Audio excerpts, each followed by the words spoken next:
guys, what's going on? F1MyPawn here, and welcome back to Pathfinder Wrath of the Righteous.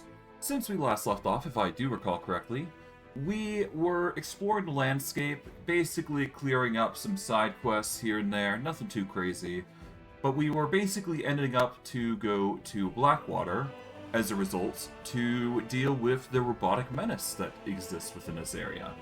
For this stream, what we're going to be doing is we're going to be cleaning up the entire area with absolute violence, and hopefully, by the end of today's stream, we will have cleared Blackwater of its dangerous presence, and if we have some extra time, we're probably going to head up north to go deal with the dragon quest that we got received for ourselves. But, I digress. Without further ado, let's get into things and see what happens, because we've got quite a bit to do.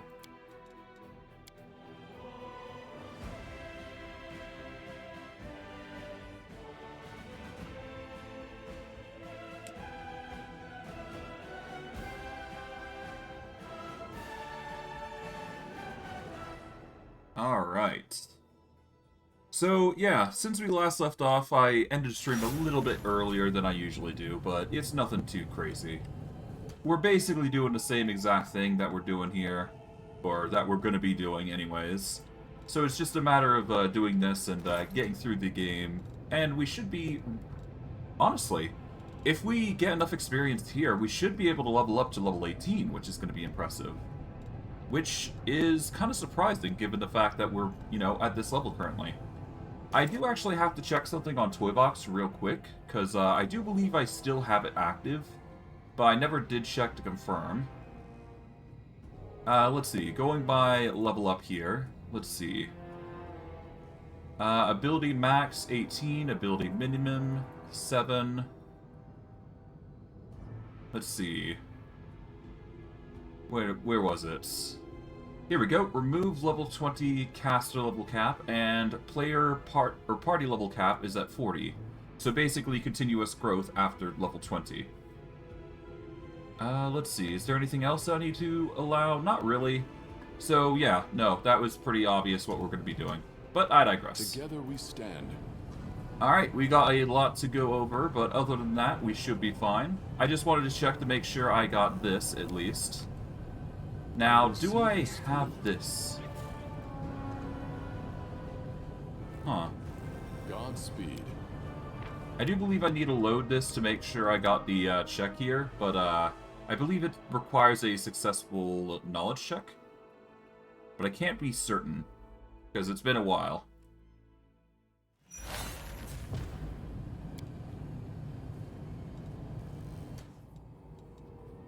You've never seen an unusual... Yeah. Okay, so whatever. I guess we failed to check. It's fine. It's just like a minimum of 1,000 experience that we lost, I guess. I thought we did make the check, but I guess not.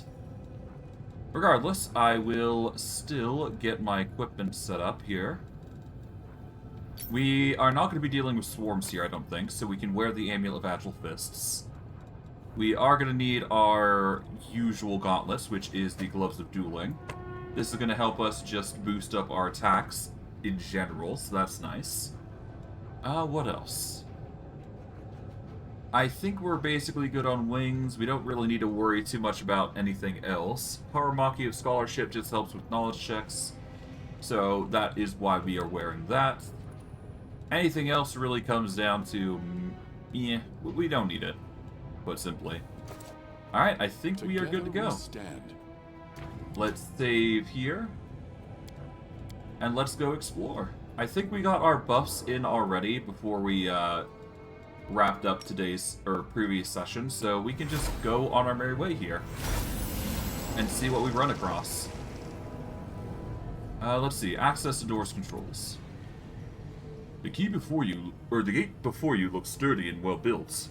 The metal doors are completely smooth and devoid of any keyholes or other locking mechanisms. Next to one of the doors is a small panel covered in symbols. Alright, let's examine it. You quickly discover the joints and mechanical contraptions that serve the gates in motion. The doors themselves also reveal something interesting. What at first glance appears to be a sheet of solid armor, upon closer inspection looks more like cloth. The armor is made from extremely fine gray fibers that have been very tightly and skillfully fit together to create a single fabric. We can make a knowledge world here to try and succeed this check. Let's leave it for now, but if we unpolymorph here... What is our current skill checks? Huh. I do believe last I checked, these were much higher. I should have had like a 17 or something among the lots, which is weird, but... I don't know what's going on here. I should have had a higher skill check here, like 17. I should have like 5 more points for some reason. Or at least I should have had 5 extra points. I don't know. Something's going on there, I guess. Oh well. Let's see, what else can we add to our list of buffs before we continue on? I think we're basically good. I guess I can still roll a knowledge here. Yeah, let's save here. Let's see if we can... oh, I guess we're saving on 30 by accident. Alright, but that's a good that's fine. We can easily reload and just go through here. As we do. Because that seems to be the common denominator here. Well, maybe not the right word, but whatever. Okay. So it's a knowledge world check, though, to be fair, so... Something worth noting.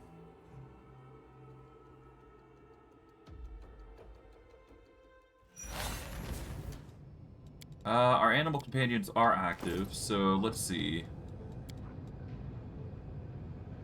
Alright, what knowledge do we have on worlds here? This gives us a world knowledge. Yeah, so this is the only thing that gives us a +5 to knowledge world, so I guess I'll wear that temporarily.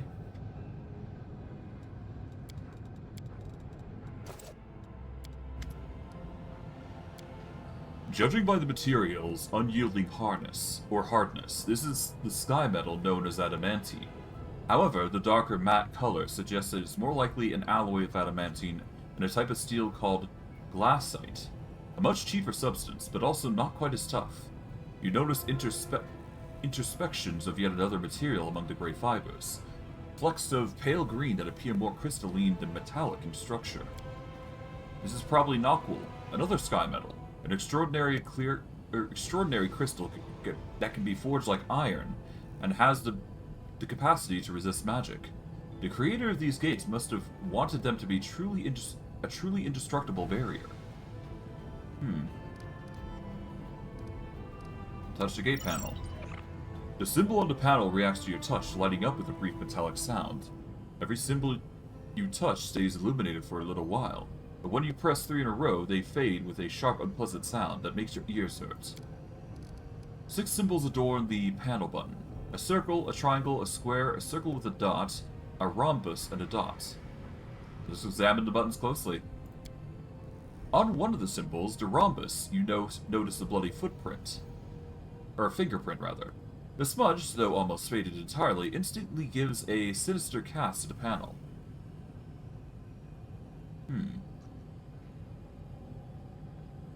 So the rhombus is one for now, but it's worth noting, to be fair.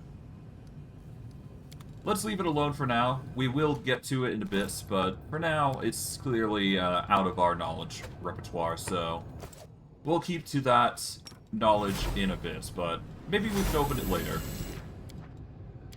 But regardless, we're going to save here.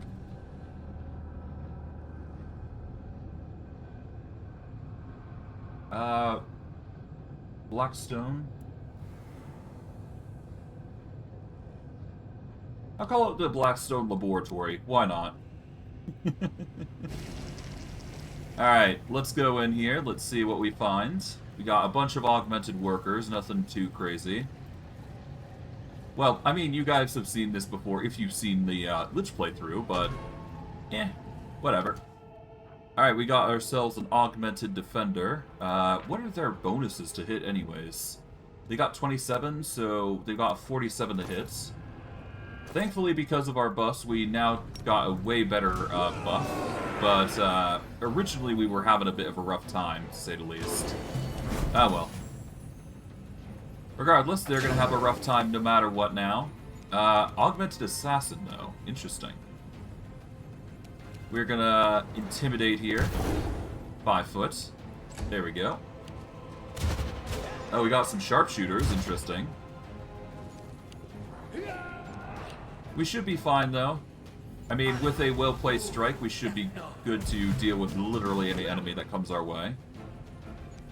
Alright, focus on the Augmented Assassin, I suppose. Last thing we want to deal with is sneak attack, after all, so there you go. Oh. They're trying their absolute best to land a hit on us. They're really trying to get me with that Augmented Ray, but, you know, we're not going to let them do that. Okay, we're gonna 5 foot away a little bit here, but we need to be close enough that we can actually deal with this guy, I suppose, so let's be careful here. Yep, there he goes. He's up again, but that's fine. We can easily do this. There we go. Alright, we just back up a little bit more. He's now going to be coup de grace, most likely. That's assuming we go for the coup de grace, even. We're probably going to need to, all things considering. Yeah, we should go for the coup de grace here. There we go. We provoke, but that's perfectly fine, considering we kind of need a hit here. So, yeah. They're going to get more hits off, but we will take advantage of that. Oh, another Crushing Despair. We'll be fine, though. You've only provoked the Augmented Worker by doing that, my guy. Let's see. We will Intimidate here. 5 foot back. They're forced to chase after. Oh, they're actually going after the Augmented Worker a little bit. I see they've gone for a interesting tactic here. I'm not going to complain, though. There we go. We're going to back up here. Sharpshooter is forced to chase after us. Yep. Everybody's coming at us at this point. We're going to focus on the grunt. And we're going to just do a back up here. There we go. So that way we can reach with a coup de grace here, as needed. Ow. I'm very glad that our fast healing has started working, though. It's going to be helping us a lot. Alright, we provoke here, but that's perfectly fine. We're going to 5 foot step here. They're forced to chase after us. And that's only going to make our job a little easier here. So, that's cool. Alright, we're going to focus the Augmented Spellcaster here. Alright, we're going to have to 5 foot step here. But get ready for the coup de grace, naturally. They are really trying desperately to get us. To no avail. Alright. Coup de grace that guy. There we go. Now we just got the Augmented Defender here, and the Augmented Sharpshooters, who are going to try their absolute best to try and land hits on us, but to no avail. Okay. Wait, oh, he actually survived that. Okay.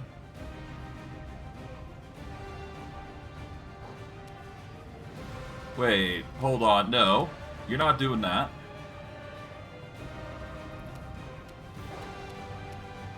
That's cringe. How did... Well, why are you getting extra turns? What? Why are you getting extra turns to heal? That's stupid. Alright, well, I guess he's just back into fight then. Huh. That's silly. Oof. Yeah, no, this guy just gets up. That's stupid. Why does he get extra turns to heal and I don't? Yeah, I'm gonna take a step here. Ow. Yeah, you're not getting up. What do you think you're doing? You're gonna go down.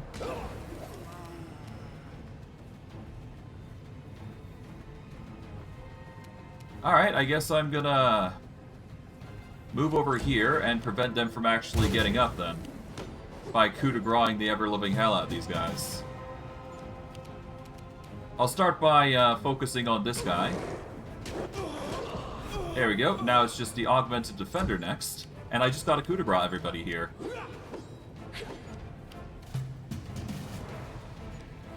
Alright, well... if I 5-foot step this direction, and I coup de grace literally anyone, I'll be fine. There we go. That's one of the three. Augmented defender's trying to do his thing.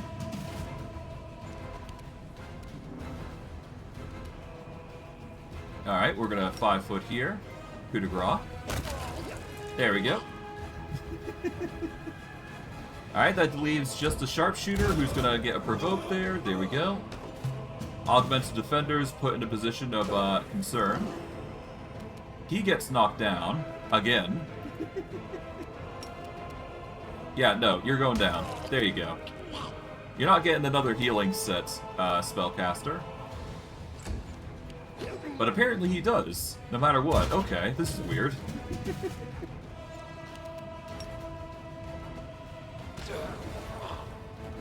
Okay, I have no idea what that spellcaster is doing.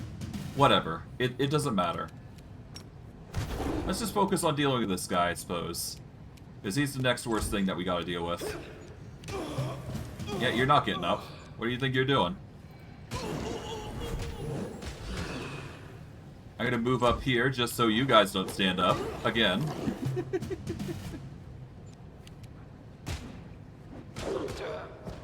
There we go.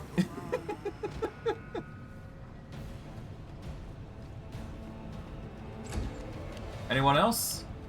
No? Okay, good. Start with coup de grace-ing you. There we go.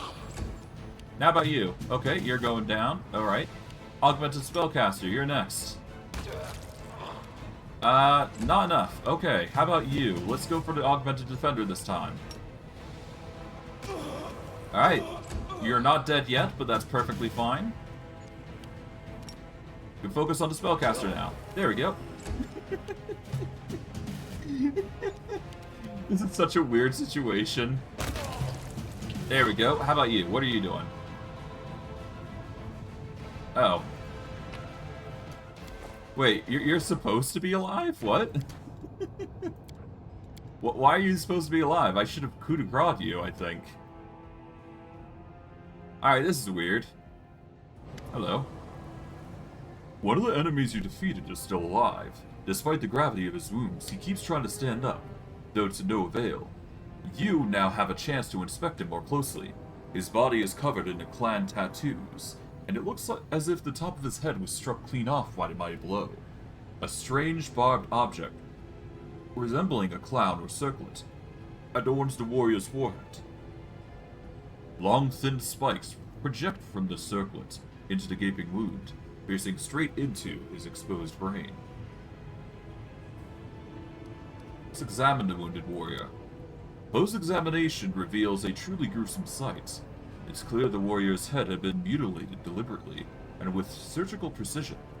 The top of his skull has been sawed off, and numerous thin metal spikes have been sunk deep into an exposed brain. Every now and again, one of the circlet spikes begins to glow slightly, and a flash of lightning runs along its length, causing the body to make another convulsive attempt to stand up. Judging by the appearance of the other guards in this place, they've all been subject to the same monstrous procedure. Warrior, can you hear me? The wounded Sikorian ignores your words, single-mindedly focused on his attempts to stand up. He seems not to notice you at all. Let's touch this strange contraption. As you touch the sinister-looking circlet on the wounded warrior's head, one of the metal spikes embedded in his brain breaks off with a twang. It seems it was damaged in the battle, and your movement destroyed it completely. The Sikorian instantly freezes. His lips grow pale, whispering, "Can't hear you anymore. Command me." Who are you? The wounded warrior turns to face you, but his eyes seem to be looking through you. Sir, I hear you once more. Command me. The first line of defense. I am the keeper of the mission. I am a function materialized. A command executed. What is your name? A name is a lie. A name is unnecessary. A function is all that is needed. A command is needed. Who gave the order to attack me? You did, Master. You issued the command. You assigned the function. I have not executed, but I will. I need the code for the gates. The knowledge of how to proceed deeper into the camp is a matter of secrecy. My function is specifically not to know the code, so that I am unable to divulge it. I have forgotten this knowledge, as you instructed, Master. How does it work? After inspecting the circlet, you feel like you understand the basics of how it works. Even though this is your first time seeing this machine, the principles of magic are universal, and you can intuitively predict the consequences of your tinkering. With a knife in hand, you carefully pull out another wicked spike, causing the wounded warrior to flinch and raise his empty gaze towards you. The wounded soldier, with uncertainty in his voice, declares, "The prohibition is lifted. The function of defense is no longer essential. I am ready to reply, Master.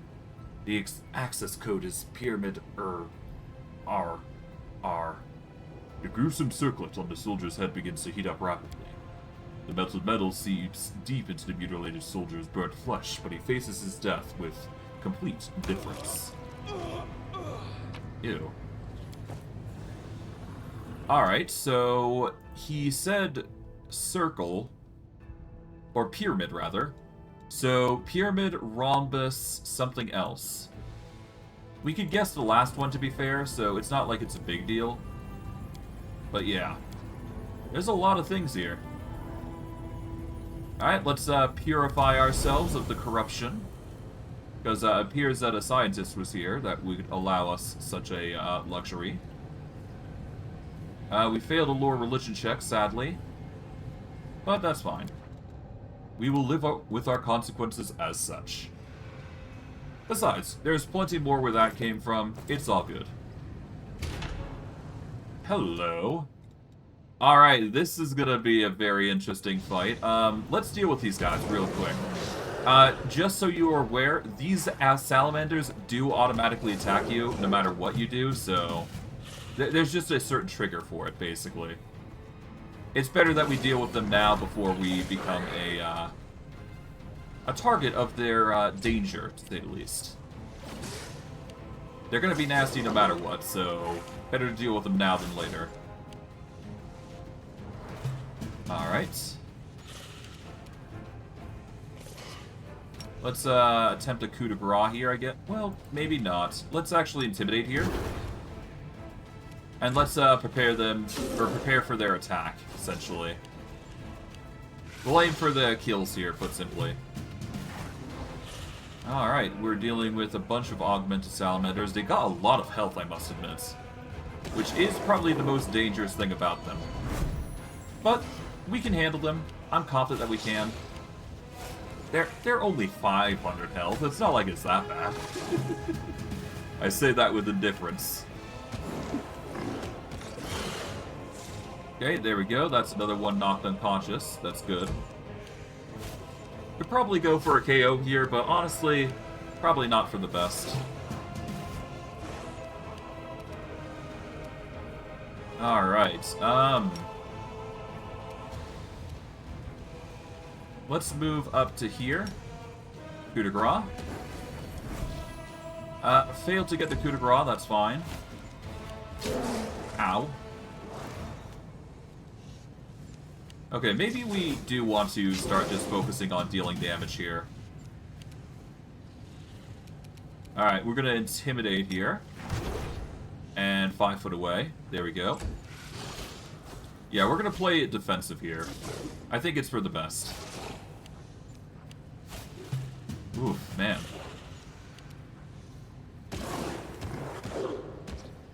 Okay, 5 foot again. There we go.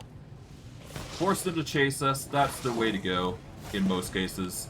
They're going to get the improved flanking, which is pretty interesting. Other than that, we should be fine.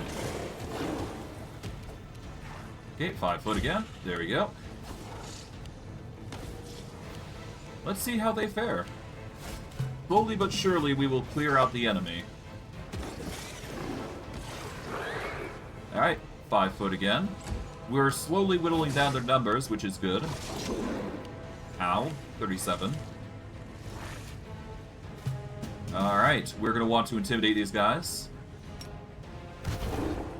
Alright, we only intimidated one, apparently. He's shaken for 6 seconds. Not enough to warrant a proper sneak attack barrage, but it'll do, I suppose. Alright. Focus on you, I guess. Man, we're gonna be in this for a long haul, huh? Well, at least they're slowly gonna take their time to try and chase after us, but to no avail. It's just gonna take time more than anything. Alright, 5-foot step. Augmented Salamander's gonna be shaken for 12 seconds. You're gonna be shaken for 18 seconds. I want to focus on the Augmented Salamander Overlord, preferably. Because he's gonna be the most dangerous lot, I would imagine. But ultimately, it's just a fast healing rate, sort of thing. Alright, focus on the Salamander Overseer here. He is dazzled, not blinded, but, you know, we're getting there. Slowly but surely, we will get the hits off. So, it's just a matter of time. Alright.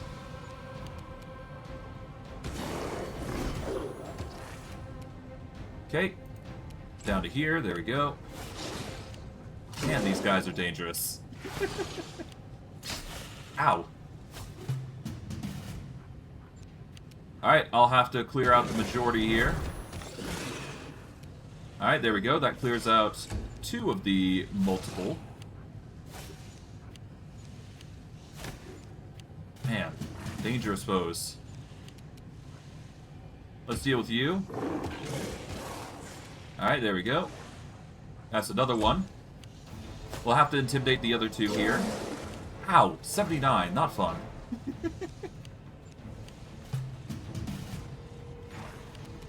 Alright, intimidate. That is the augmented salamanders dealt with, or at least targeted, rather. I am not having fun with this salamander here, but you know what? We'll make it work. All it takes is one proper combo, and we should be good. Okay. We're a bit low on health, but we'll be fine. Yeah, there you go. Ow. That's a lot of damage coming our way, huh? There we go. Nice. Alright, this salamander is going to start marching towards us, as expected. Man, they're really coming at us, huh? Alright. Now for you. Alright, this just leaves that last one here. And he's probably the most dangerous of the lot. Alright. Well, once they reach a certain threshold of HP, we're going to be fine. Let's intimidate here. Thankfully, we managed to get the intimidate off on 2 of them, but it's not enough, as you can see.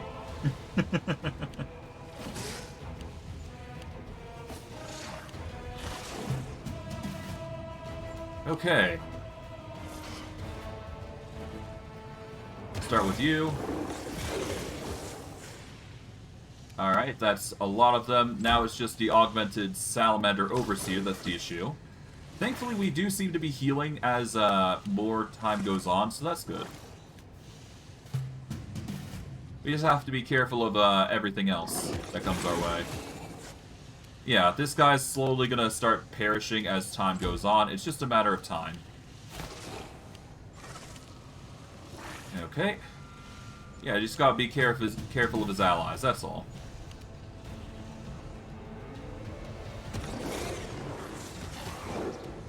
Okay, Overseer is down to 129.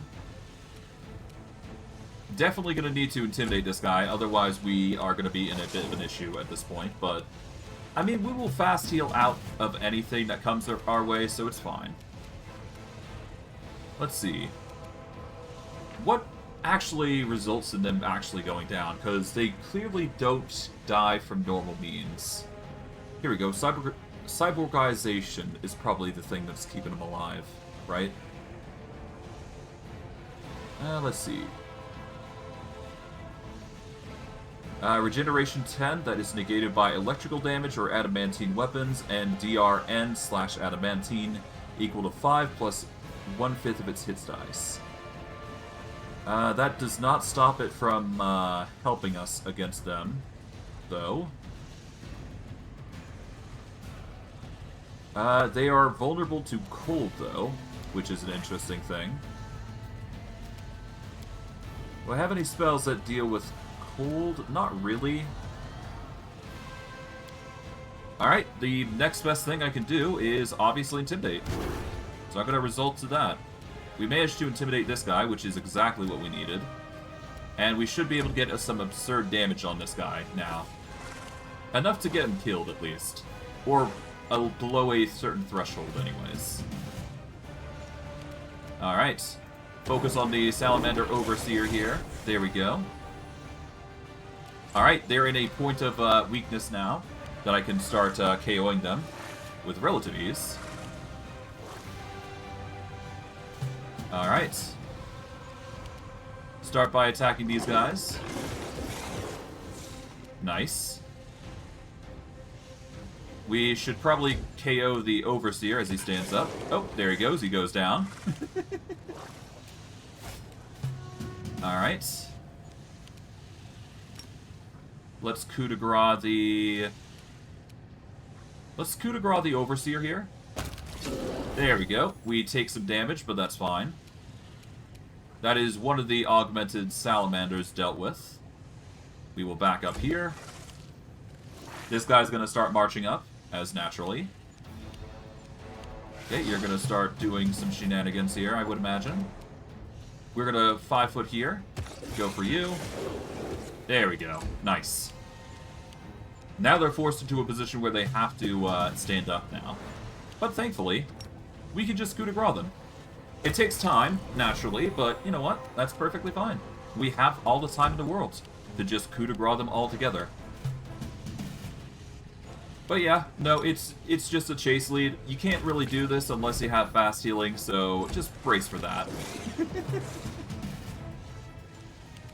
Alright, we're going to coup de grace the one that has 7 HP. There we go. And now it's just this guy. But yeah, we're going to be relying heavily on coup de grace here, I guess. Oh, he managed to succeed. Impressive. But that's not going to stop us from doing another. And another. And another. There we go. We get a nice bunch of juicy spears and a nice pair of +2 banded mail. But yeah, +3 spears, +2 banded mail. Doesn't stop us from actually defeating the enemy, though. Ended up doing it in the end, so that's nice. Bloodstained armor belonging to crusaders and demons line a pile waiting to be melted down. Okay. Whatever is going on here, they're at least efficient. And they're certainly doing something with it. Certainly an interesting machine, to say the least. Probably processing items, I would imagine. Right? We are given a Numerian bomb. Well, that explains the origins of this place. This is Numerian tech. Or, supposedly, it's Numerian tech anyways. It's hard to say without having explored the entire area, or getting some proper information out here. But we'll see what we can do. Alright, Knowledge World here. The sinister-looking instruments. Hold on. I failed the Knowledge World check. Okay, I had a feeling I did fail. I would have gotten experience otherwise. Alright.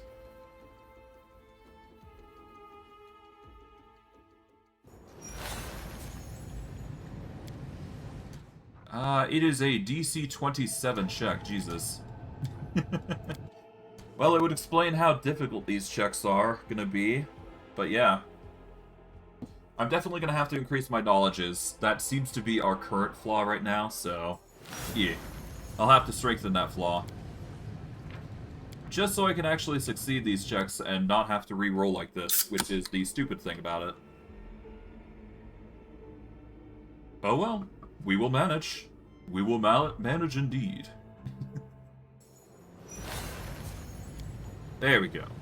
The sinister-looking instruments on the table appear to be used to open the skulls of unfortunate victims and attach the horrifying barbed circuits to their brains. Man, this is just a horror show of sorts. Not exactly the most pretty of situations.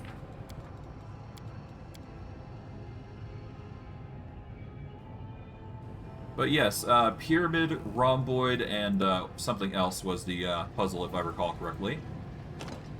A special tool is needed to open such a strong lock. Oh, hello.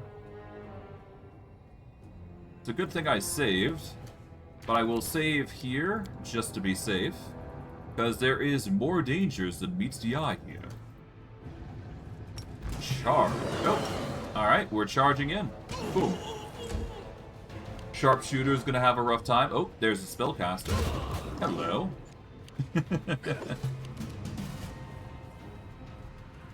Alright, let's intimidate here. And get ready for a eloquent barrage of sorts. Racking Ray comes in, fails to hit us, thanks to our just absurdly high defense. We're gonna focus on the augmented sharpshooter here.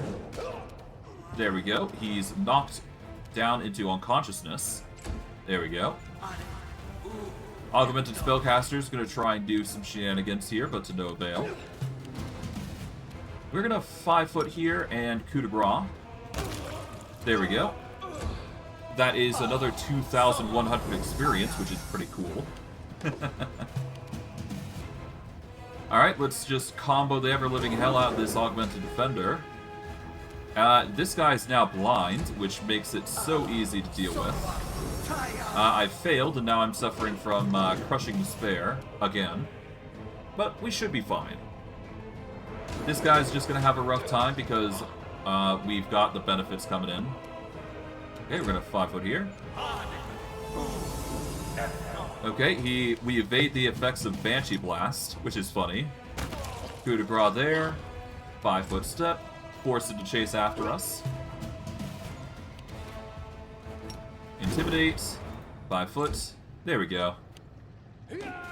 But yeah, no, in order to deal with these guys, there is 2 ways you can do it. You can either aim for their weaknesses, or you can go for a coup de grace. Both are viable options given the circumstances, so take your pick on what you prefer. But hey, there's that. I prefer using coup de grace personally because it doesn't require anything too crazy from ya. But yes, no, these guys deserve. There's an easy way to deal with them, and the easy way is simply just to use electricity damage. We don't have electricity damage, sadly, so we can't actually take advantage of that, sadly. If I could, I would, but we don't, sadly, so.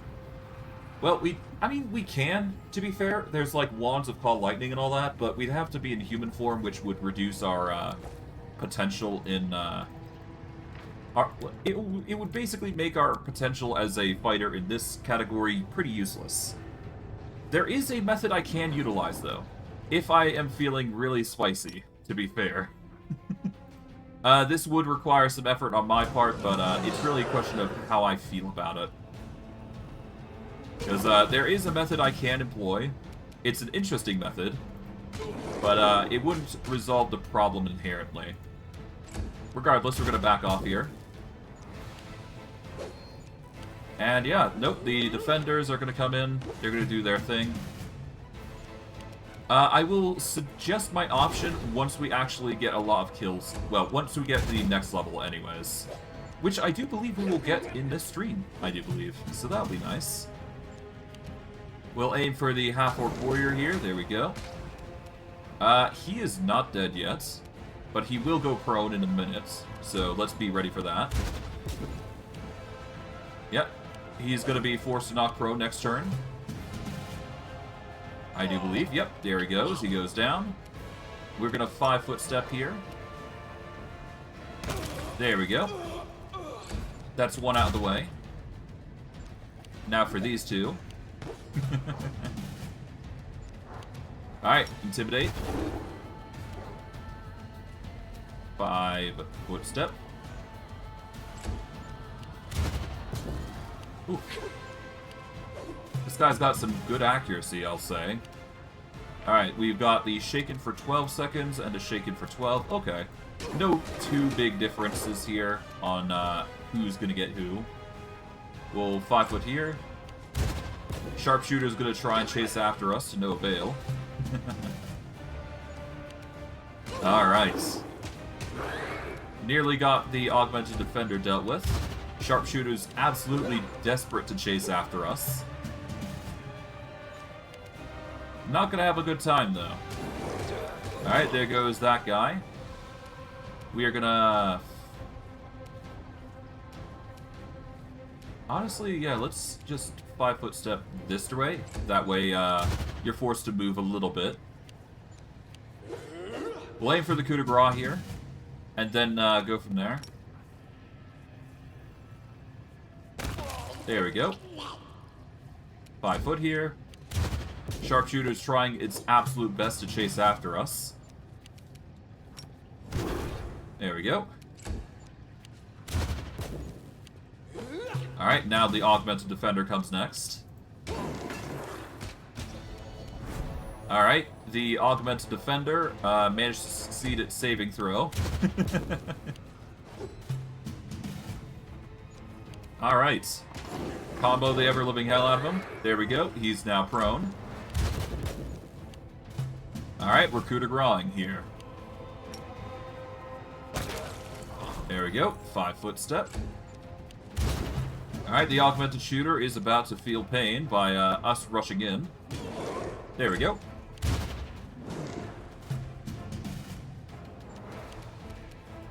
Alright, intimidate. 5-foot step. He's right next to us. There you go. He's not going to hit us anytime soon as far as I'm concerned, so we'll be able to easily take him down here, and we can coup de grace here. But yeah, no,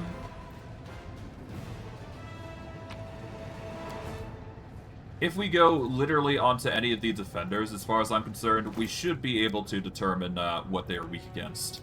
I'm fairly certain it's electricity that they're weak against, so it's not hard to assume what they will die from. But yeah, no, if we go up here, I do believe there's a few enemies here. Yep, here we go. We got the squad leader and the spellcaster. To remove regeneration, you need a material of adamantine, or you just need to have electricity. So, yeah. Now, does it KO them? I would assume it does. So... Upgrade neural system. Okay. Racking ray, ice prison, that sort of thing. Okay. But yeah, there's merits and downsides here. Nothing too crazy. I wish you could cyberize yourself. That would be very interesting, I must admit. But I sadly don't think you can. Which is the bummer of this whole thing. It's no big deal, to be fair. But it does suck that you can't do it yourself. That you can't cyberize yourself a little bit and do something fun there. Well, I mean, there is a technical way, but it's not as fun as doing it the actual way. But we'll see if we can actually make it happen, but I don't know. I think you can't do it, sadly, is the issue. Alright, intimidate here. There we go. You're having a rough time. You guys are not doing any better. Oh, okay. Okay, we're gonna 5-foot here, there we go. Ow. How you managed to hit me is impressive. You got a natural 20, okay. That would explain things. Okay, coup de grace here. Alright, back up. We'll have to... Oh god, another 20, Jesus. They're getting really lucky on the 20s, I must admit. God damn. This guy is not shaken. This guy is not shaken. Alright, intimidate. Back up. Ooh. Squad leader is surprisingly pretty easy to deal with. Alright, let's focus on this guy, I suppose. There we go. We are suffering from the prayer of enemies, but, you know, we'll be fine. We've got enough of an AC that we seem to be fine in most cases. Regardless, this guy's gonna go down, no matter what. Squad leader's having a bit of a rough time to boot, so that's interesting. Alright. I guess we'll focus on the squad leader, because he is currently shaken. He is oh, right, he's a half-orc, so he won't go down until I knock him down. Yeah, he's staggered, so he's gonna go down this turn. So, we want a 5-foot step here. Coup de grace the augmented squad leader. There we go. Alright. We are going to 5-foot step here. Coup de grace him. There we go. And that just leaves the caster, basically. And he's not going to have a good time, because, well, yeah, he's going to get intimidated, and we're just going to fast heal through everything he throws against us. There we go. He's not going to get up in time, and we just do the coup de grace. There we go. And we'll just fast heal through the process here, I do believe. Yep. Yeah, we just fast heal an absurd amount.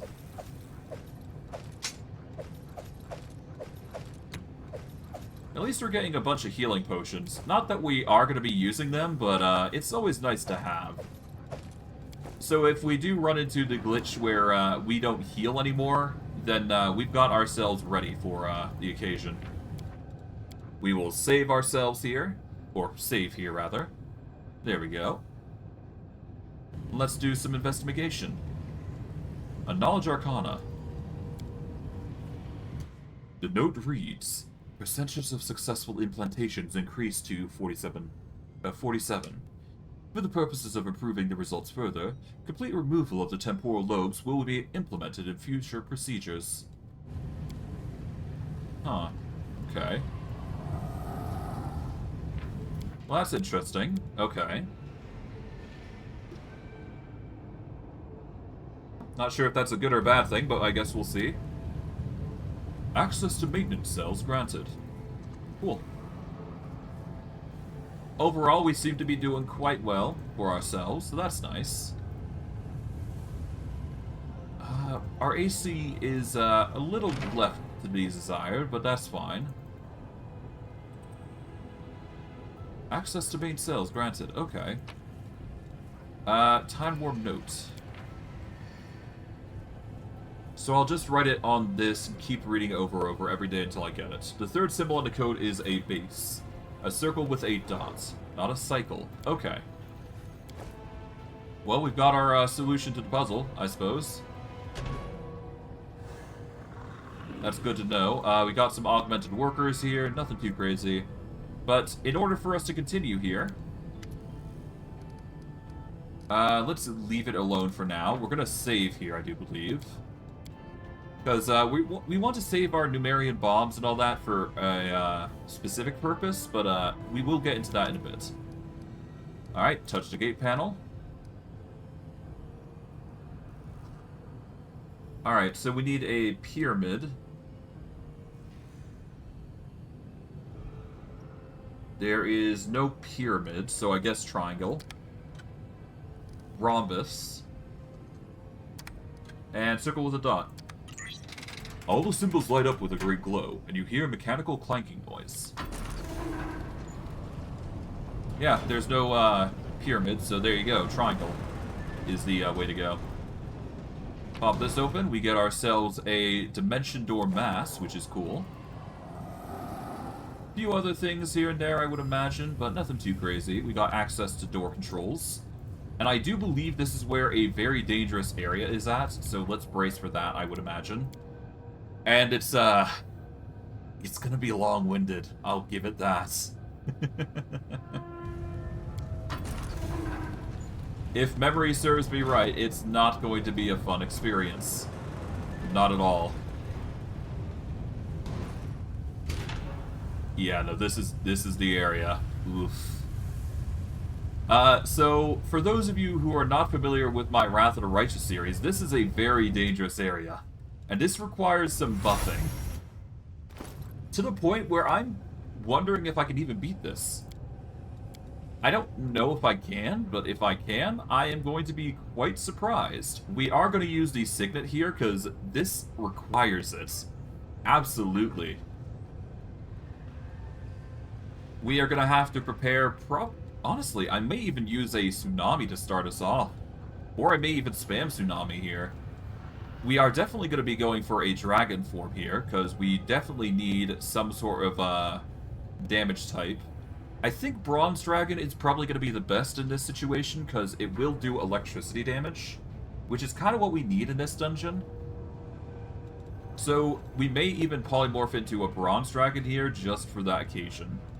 We'll have to see how things pan out, though, but we're definitely going to need a buff up here, no matter what.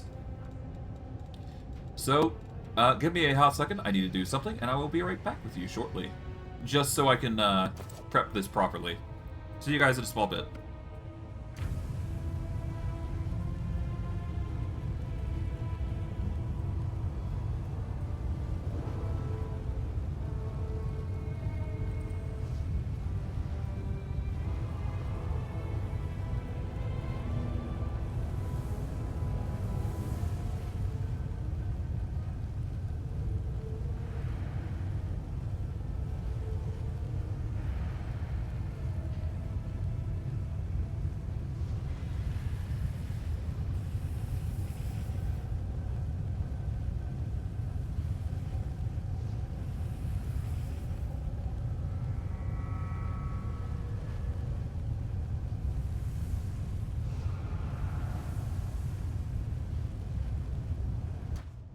Alright, I am now back.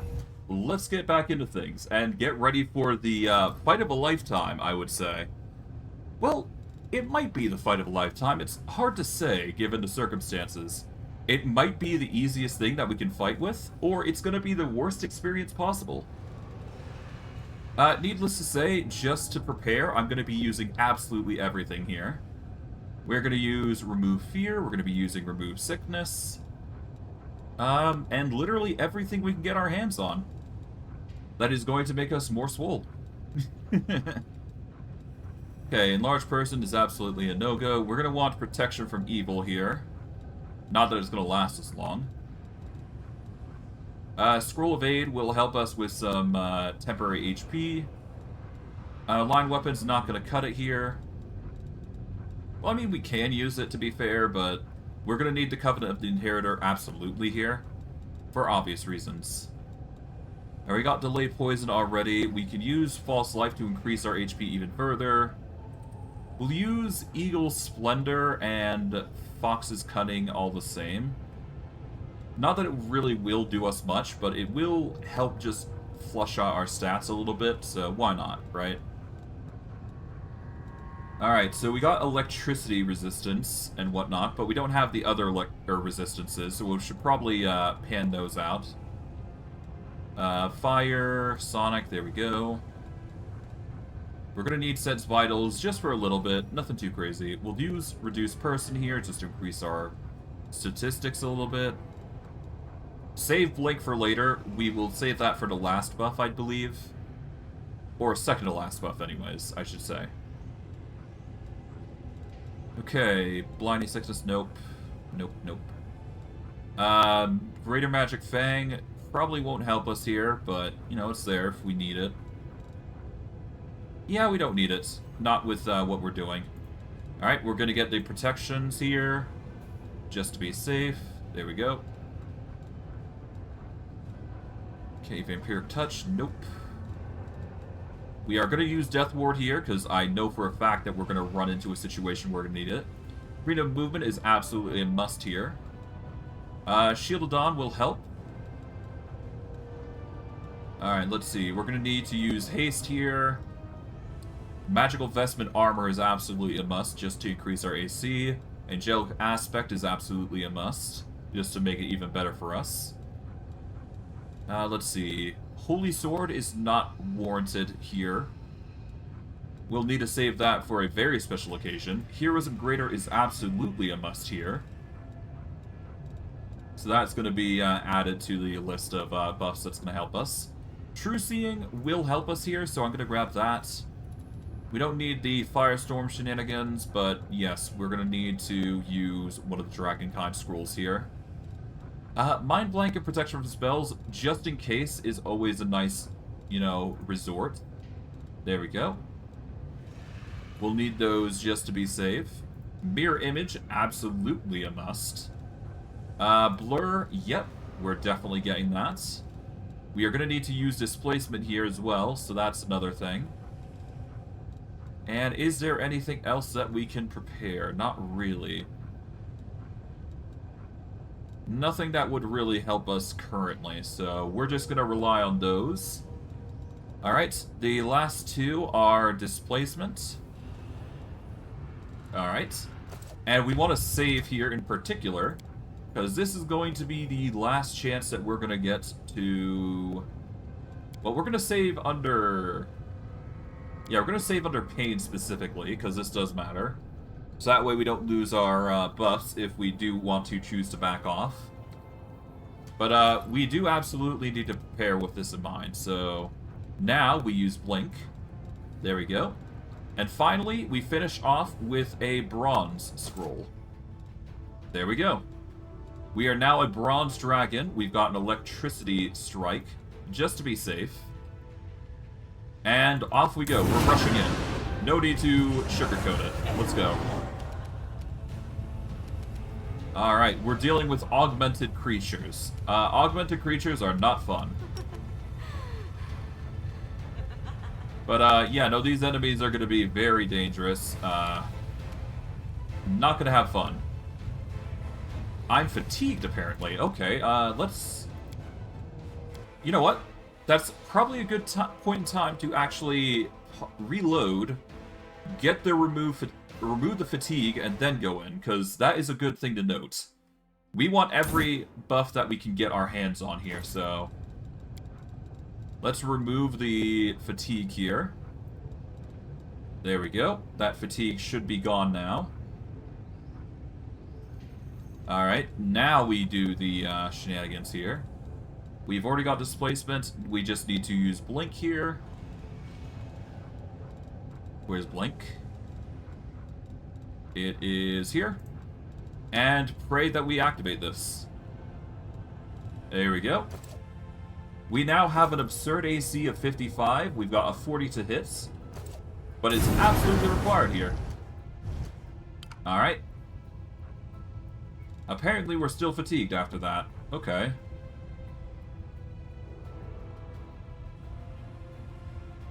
You know what? It's fine.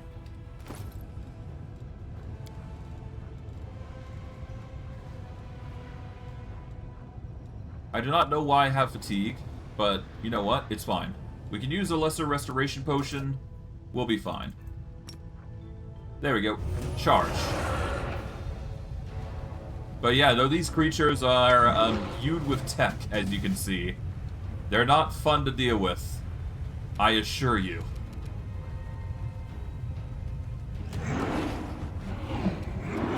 Alright, let's 5-foot step back here and get ready for a rough time. Oh boy.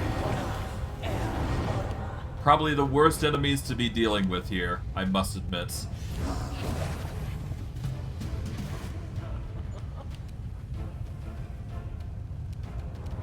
Alright, Intimidate. 5 foot. Yep, they have fast healing, as predicted. Ugh. You know, I forgot to actually activate that, Intimidate boost. You know what? Whatever.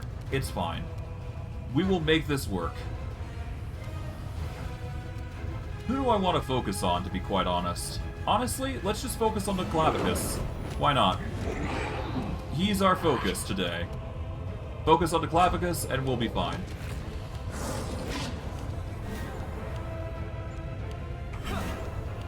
Let's just hope that the buffs that we employed are actually going to help us a lot here. It should, but yeah. Alright, back up to here. There we go. Oof. Get some good hits in. Thankfully, they keep missing, so that's good. Alright. Intimidate. We're going to keep to this lip here, because this is probably going to be our best way of avoiding the enemy, if anything. But we're going to be relying heavily on it, so we'll have to see. Alright. Focus on the Clavakai. Oh, this guy actually didn't get invisible. Whatever. Alright, there we go. We'll have to intimidate again if he didn't actually get affected by it, but other than that, we should be fine. We should have the fast healing to cover most threats that come our way, but I'm kind of praying at this point. Alright, we're gonna 5 foot here. Did I actually get the hit off here? I think I did. I hope. Oh, nearly. Yeah, no, they're having trouble getting to us. That's good. That's extremely good for us.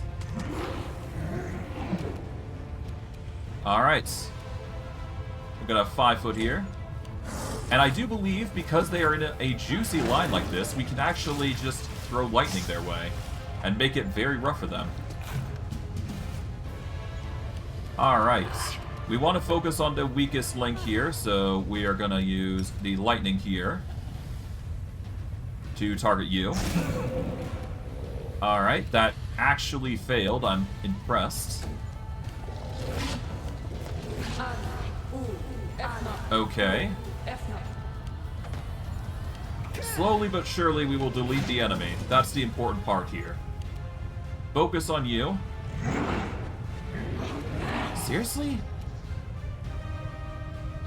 You are shaken. How did I... you know what? No, never mind. I'm not even going to question it. I'm going to assume that things are just going awry. It's this sort of danger that I was predicting, so yeah. Okay. Electricity. Reflex saved. Lovely. Just what we need. Not really. And here comes the rest of the foes that I predicted were going to be an issue. Great. Yeah, no, this is not going to be a fun fight. Yeah. Oh, no, they are coming from a specific area that they can't actually access, so there you go. We're actually going to be fine. Yeah, they can't do jack. Yeah, though they're stuck down there for some reason. Well. Alright, let's, do we renewal here? No, we're gonna intimidate. Got a 5 foot step here. We're gonna activate Fey Aspect to give ourselves some durability. This feels like it's necessary.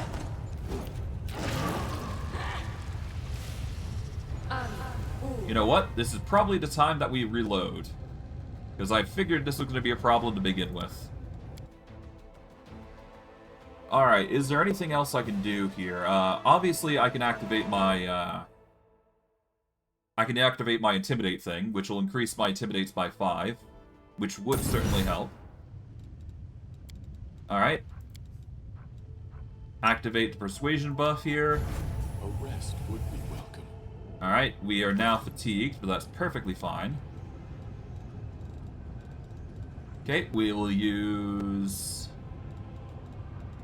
a lesser restoration that cures us a little bit. And from there we use the displacement, or the blink, and then follow up with the Dragonkind. There we go.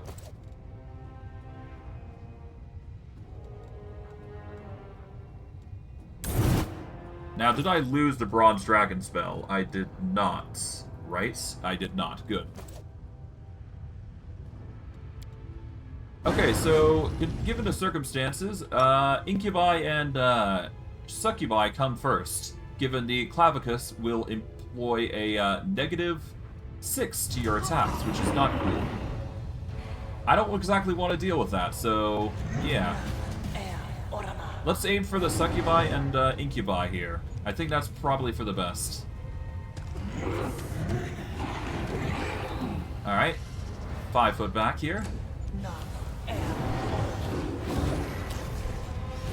Alright, they're going to start approaching us as in planned. Yep, there we go.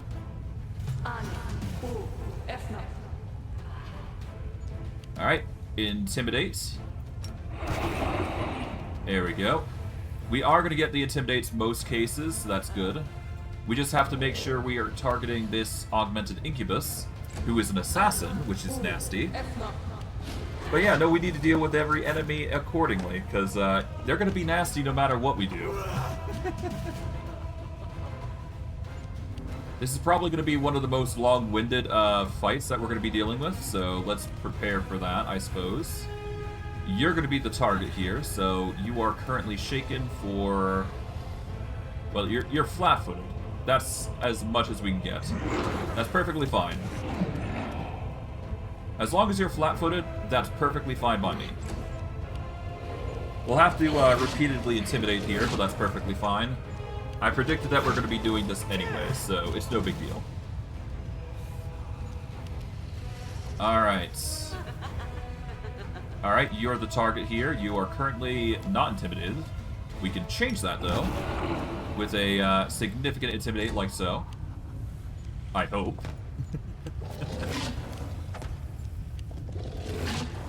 Alright, they're trying their absolute best to get at us, to no avail. Alright. Here you are. You are shaken for 18 seconds. Perfect. That is exactly what we want. Alright, you're down. Perfect. That does mean that we can use the lightning breath to take one out, so that's good. That is one of the many enemies that we're going to be dealing with, so there you go. Yeah, he's down and out. Or, not out, but he's certainly down. Alright, let's see. We want to focus on the incubus here. There we go, that's one. We are going to 5 foot here. That is one of the many that we're going to be dealing with. We can't coup de grace here, per se, but we can certainly do some damage, I would imagine. Alright. We do want to focus on the incubus, preferably. Alright, so the incubi here... There's one. He's under the clavicus, though, which makes this a lot harder to deal with. There we go. He is currently shaken. He is 12 seconds shaken. We should be able to get him, though. There we go. Nice. He is down... Well, he's not down, but he's close enough. Yeah, no, he's got, like... Yeah, he's got minimal health. He's got 33 HP. We'll be fine. Alright. Yeah, you're gonna try your shenanigans here. Yep, as expected. Alright. The incubus is here. We should be able to take him out. He's still shaken. That's good. Oh, we actually KO'd him. Nice. That's actually convenient. Good. Alright, now we gotta deal with the succubi, who are gonna guarantee more hits on us. But other than that, we should be fine. With a quick intimidate here, we should be able to start, you know, whittling them down. I'm a little worried about their vampiric touch, but honestly, the fact that they've had to do this much to get us is fine. Alright, so let's see. They are flat-footed, they got mirror image. The biggest concern I have is actually hitting them, so... We've currently got 38. We can reduce their AC by using the Bewildering Touch. We've got 53 to our AC alone. Okay, give me a hot second. I need to check something real quick, but I will be back shortly.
Okay, I'm back. Apologies for the delay.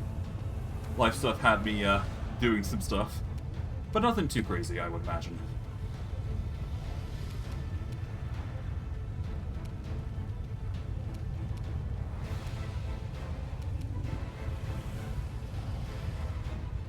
Okay, so we need to target down the succubi now. And it really depends on who we focus on. I'm going to go with the one that's shaking the most here, which has 18 seconds on her fear. And we'll go from there.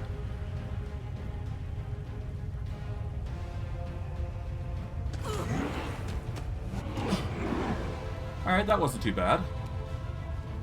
That's a good start. There we go.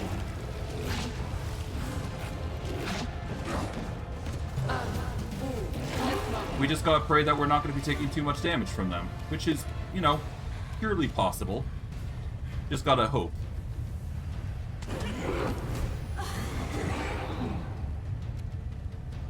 Alright, we've knocked one down. We're gonna have to put her down with electricity, but other than that, we should be fine. Thankfully, our breath weapon will cover us there, I do believe. So that's good. As long as we do this, we should be fine.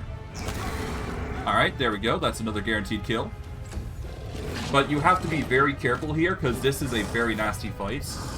And it might not seem that way right now, but this has ended runs for me sometimes, which is not cool. That's why I'm playing this extra carefully, for obvious reasons. You do not want to be caught with your jimmies down with this. Regardless, though, we should be able to deal with the succubus at this point. It's really just dealing with her, because she's one of the damage dealers. As long as you deal with her, it's going to be fine. Especially if you disorient her, it's not going to be too hard. I mean, get her to stop using her touches, or touch attacks, or reduce her ability to attack us. That's going to save you a whole bunch of time. Because, yeah, no, she's now blinded, so there you go. As long as you knock her out, you're basically good. It just takes time. That's all. Alright. Knocking you down. That's exactly what we wanted. Alright, we've got the electricity here, so just a matter of letting things pan out. So, gonna focus on the succubus here by using some electricity. Alright, there we go. That is over 3,000 experience. We're getting really close to leveling up here. We just need to deal with the Clavici, who are probably going to be the worst danger here, but not by a long shot. With a successful Intimidate, we're able to reduce their attack. We're going to go for Bewildering Injury here, because this will counter their ability to reduce our attack rolls by a significant margin. 18 seconds, and 18. Okay. It doesn't really matter which one you go for, just go with whatever you see fit. As long as you're doing damage, you're doing something right. Especially in this fight. But I digress. I mean, hey, as long as they are not getting too much hits on you, you're basically golden. Just make sure to intimidate them every now and again, because you need to. Or, I guess, technically you could do touch attacks. It really depends on what build you're going for, so... This is the more aggressive of builds that take a long time to facilitate. Regardless, he is at 31 HP now. We should be able to get the KO here, to be quite honest. Yeah, so we just gotta combo him ever-living hell out of. There we go. Alright, we're basically in the clear here. Now, if we can lightning this guy, we are basically 2 enemies down. So just a quick line of electricity. It just guarantees the kill. Any sort of any sort of electricity guarantees a hit if you got them unconscious like that, so just make sure you got the abilities set up for yourself. So there you go. Alright. Intimidate here, just to guarantee the hits here, because 56 AC is not a fun thing to fight. Alright, let's see. Out of the lot, we're going to be focusing on this one. Actually, do we? No, we're going to focus on this one because he has 18 seconds. So might as well focus on him, who's easier target. And we'll go from there. Now it's just a dice roll of successes, and you should be good. You'll fast heal out of anything they try and do to you, so you're going to be fine. I can guarantee you that. And hey, they're going to be forced to chase after you and not have a guarantee. We're going to 5-foot step here, but we'll be close enough for the clavicus, I do believe, to coup de grace if we need to. We don't, thankfully, because lightning stood up for us. And all we got to do is just 5 foot back here. And now it's just this guy. Alright, just 5-foot step here. Make sure we're just keeping our distance, and we should be good. Just a matter of taking this guy out now at this point. No matter the results. There we go. He is shaken, he's dazzled. Nothing too crazy. Shouldn't take us too long to defeat him at this point. Alright, there we go. And one more set of blows will just knock him unconscious, and yeah, no, it's just a coup de grace at this point. Or electricity, depends on how you're feeling. I'll go electricity because I can. There we go.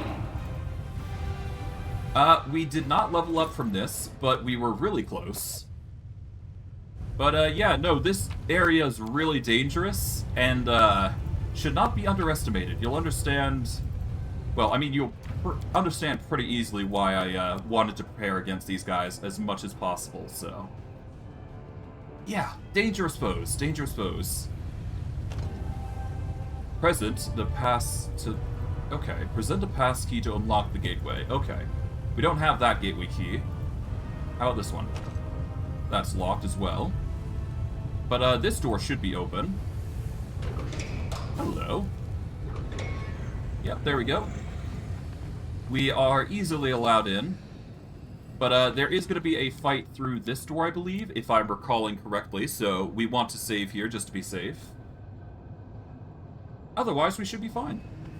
Pop this open. And hello, even more enemies that we gotta fight. Pretty nasty, right? And to think, they're actually similar enemies than in the last room that we faced earlier. These guys are gonna start chasing us, I would imagine, pretty quickly, so be ready for that.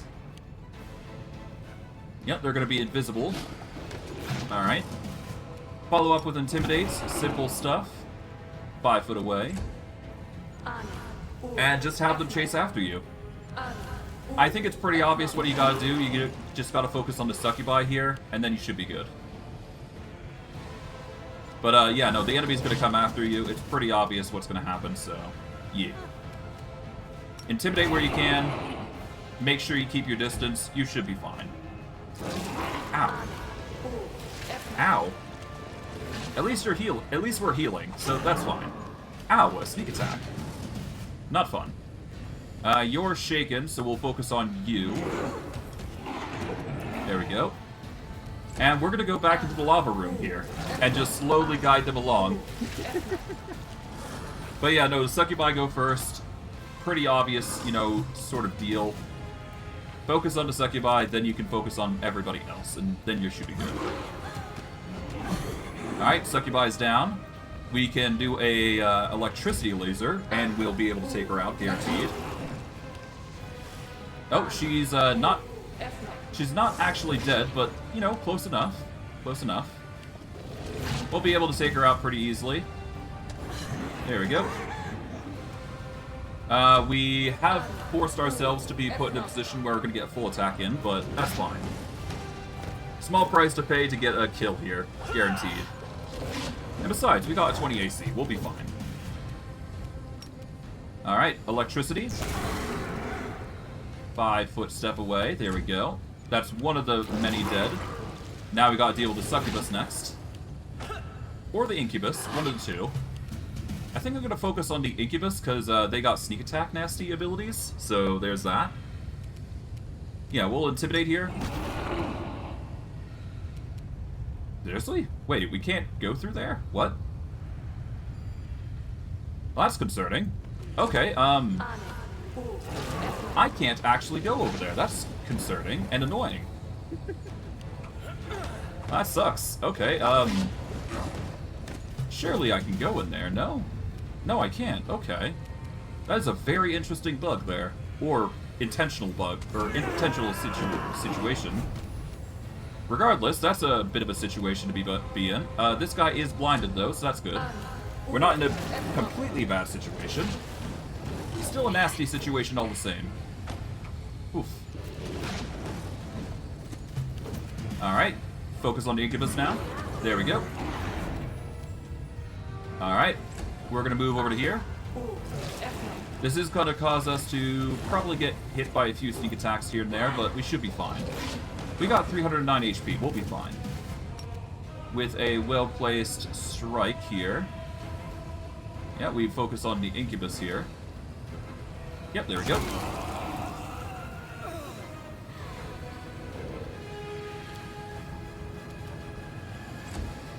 Oh, whoops. I did not mean to do that. Whoops. I meant a 5-foot step, at least, but I guess not. Alright. Game's just being wonky here. Alright, let's see. Augmented succubi here. You are currently dazzled, but that's perfectly fine. We can 5-foot here. We will intimidate, 5-foot step, as we do. And this should minimize the amount of attacks we get from at least this guy. It's not a lot, but it'll do. Alright, now we're going to combo the succubus, who is doing us a number. But ultimately, we're good. We're just going to slowly but surely just circle this entire area, basically.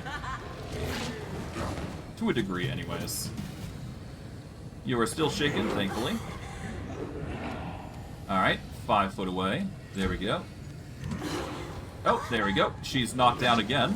Because she tried to stand up while we were in the vicinity. Alright. Lightning. And I guess we're 5-foot and stepping this way. Because we can.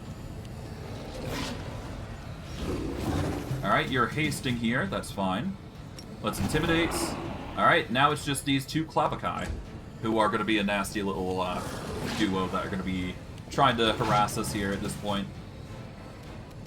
Okay, let's see. We are dealing with a 6-second shaken and just a straight up flat foot. Okay, we're focusing on you then. There you go.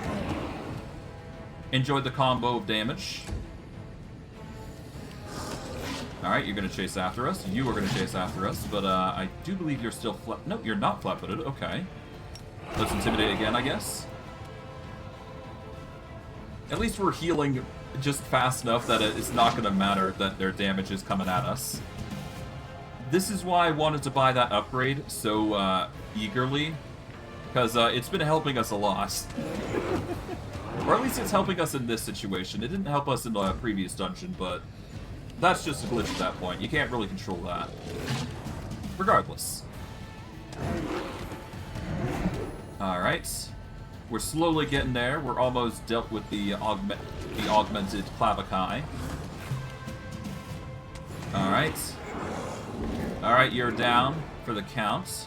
We can use electricity bolt here, or breath weapon, to get the kill. Exactly what we want. Alright. There's a guaranteed kill. Alright, 1,440 coming in clutch. We're actually at level point now, which is what I predicted that we'll be getting at. Alright. You're going to be chasing us. You've got 30 seconds of shaken, which is impressive. But yeah, no, just gotta maul you down. That's all it comes down to. And once you reach a certain threshold, we're basically good. Alright, keep 5-footing. Just keep minimizing the damage and we're golden. Bada boom. And of course I could just continue mauling you down like I'm doing here, but there's no point. Oh, okay. I guess the electricity didn't work. Okay, fine. Coup de grace then. There you go. And that is the result of our options. Alright, as a result, we get some nice... Well, we don't get much loot, but we do level up, so that's nice. for our level up, we can theoretically go with anything. Now, I am thinking of abandoning, well, I'll be honest, I'm considering abandoning Vivisectionist at this point, because there is no merit, as far as I'm aware, to go with the medical discovery. I'll see what there is, just to be certain, because you never know. But I do believe that I have no need for going into the, those points, I do believe. We're going to need points in Knowledge Arcana and World just to match up to the points, but I do believe there is no point in getting, yeah, there's no point in getting me the Greater Mutagen currently, because we need 12 levels Fighter, if we want that.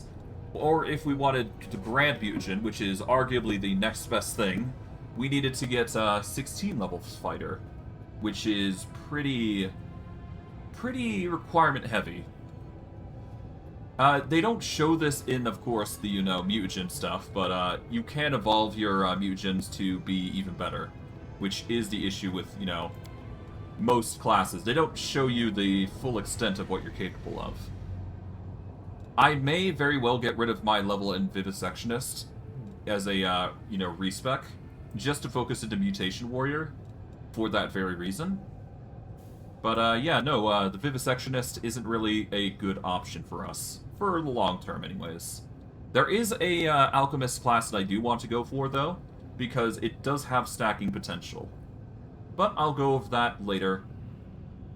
Right now, I think the biggest thing that I wanted to get done is either go... I think it was War Priest I wanted to go for, next to Inquisitor. So, there are two options I could go for. I could go for the Inquisitor, which would allow us the ability to use certain abilities that would help us in the long term. Or we could go War Priest, which I do plan on scaling to full casting as much as I possibly can, that is. But there is another reason why I would go War Priest. But I digress. There's a number of reasons why I'd go for either. It really depends on what we go with, but the biggest thing is that we would get a higher boost to our attack and damage, just by scaling into it. But I digress. I think I'm going to go with my original option of Inquisitor. If I don't like it, I will probably swap it out, but I wanted to go a Sanctified Slayer Inquisitor. There's a reason I'm going Inquisitor here, but the biggest thing is not only we will be losing out on our judgment abilities, but we not only get Stern Gaze, which helps us, but we also get a studied target, much like a Slayer would. We also get Sneak Attack, and we get a whole bunch of other abilities that really help us, such as adding our Wisdom modifier to our initiative, which is an absurd boost, I should say. There's also a number of other things, such as Solo Tactics, which it won't so much help us a lot, but yeah, we won't get much benefits from the teamwork feats, I must admit, but it will help when we're having Bismuth around, at least, or Ivu around. It's just one of those things that really help in the grand scheme of things. I mean, if we're going to have an animal companion, we might as well take advantage of it, and we're going to use the Inquisitor to help with that. But the main reason I'm going Inquisitor here is to get our casting up to a reasonable level and get some benefits for just being a Slayer. But the Slayer's actually got a double purpose. There's multiple purposes that come with Sneak Attack and all that jazz, but the main thing is to get the study target bonuses, which is going to help us a lot. Which will help us get a +5, well, a +1 each level. The scaling, I do believe, is 3/4, so we won't get a bonus to our attacks just yet, but we will slowly get a stack each level as we go. But Sanctified Slayer is going to be the go-to here. We are going to continue by focusing on our Knowledge Arcana and Knowledge World, I guess. Yeah, Knowledge Arcana, Knowledge World. And I guess I will increase Arcana and World again. Alright, so let's see. We've currently got an 11 with a +3 class skill. We're getting a competence bonus from the Haramaki here. Actually, let's close it first to see what I got here. Let's see. Going by skill checks, our lowest is Arcana and World, so we want to increase that mostly. We'll increase our knowledge of Arcana and the Worlds, and we'll go from there. But yes, no, we're gonna try Inquisitor here as a Slayer, or a Sanctified Slayer rather. But there is merit to me doing this. You'll understand why soon enough. Alright, but we're going to increase our knowledge Arcana and World up by a few points. That is the most needed of the lot. Now, I do believe we want the Plant Domain. Plant Domain is going to give us a core few things here. It's not going to help us too much, per se. But the few things that it will help us with is actually getting us Barkskin, which is one of the few spells that I've been meaning to get this whole time. But we're finally getting into a casting class that's actually going to be helping us a lot. So this is going to be nice, to say the least. But we are going to go with Shield of Faith here. And let's see.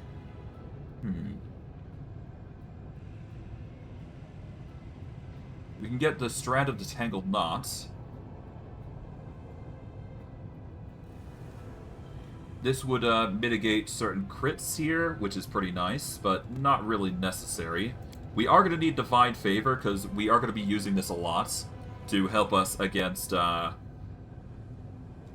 it's just going to help us get a bonus to hit and damage, which is a very rare bonus for us. Divine Favor will help us a lot, to say the least, but the bonuses from just going one level really help us here a little bit. As for long-term benefits, it really doesn't matter. It really depends. But I'm going to go Inquisitor here. That's my personal choice.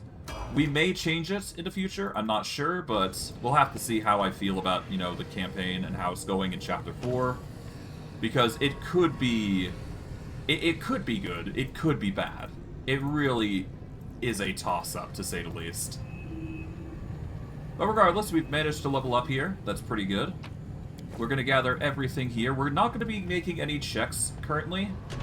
I want to make an effort to not do any skill checks just yet, because I want to preserve the buffs that we're getting currently as much as possible. But we will go through these checks as we go, just before the end of the fight, or just before we get into the final boss room. But if we're forced to reload, then I will most certainly get ready for that. And prepare that I'm going to have to lose the buffs of the dragon form and figure out what else I'm going to do. But I digress. For now, the focus is dealing with these guys. Alright, 5 foot this way. Augmented Grunt's going to try and chase me, as is the rest. Alright, we're going to have to intimidate here. Make sure we're not using bismuth for anything. But, yeah. We've now finally got spells in our repertoire, which is going to be very interesting. We're going to move this out of the way. We're going to move some of these out, because we don't need them right now. But, we're going to intimidate here.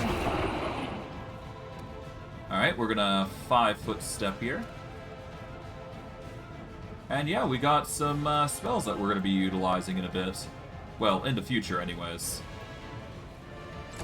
Alright.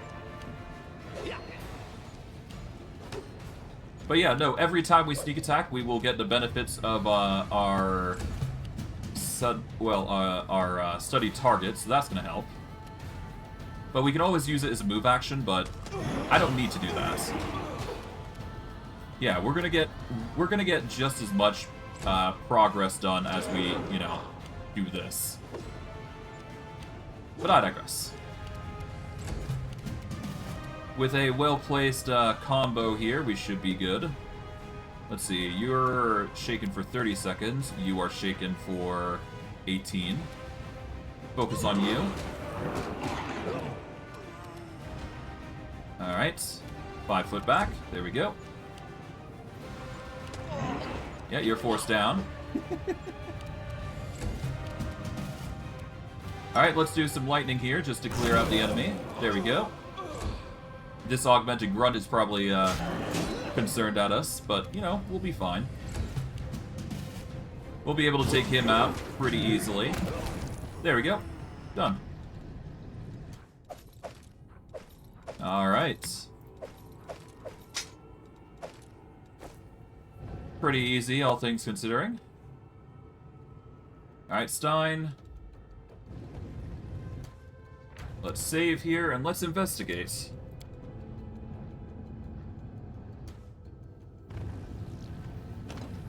You need to protect yourself from the harmful psionic field enveloping the door before you open it. But yeah, we're gonna slowly just fast heal through this, which is, you know, kind of what we want. Present the passkey to unlock the gateway. We are given this.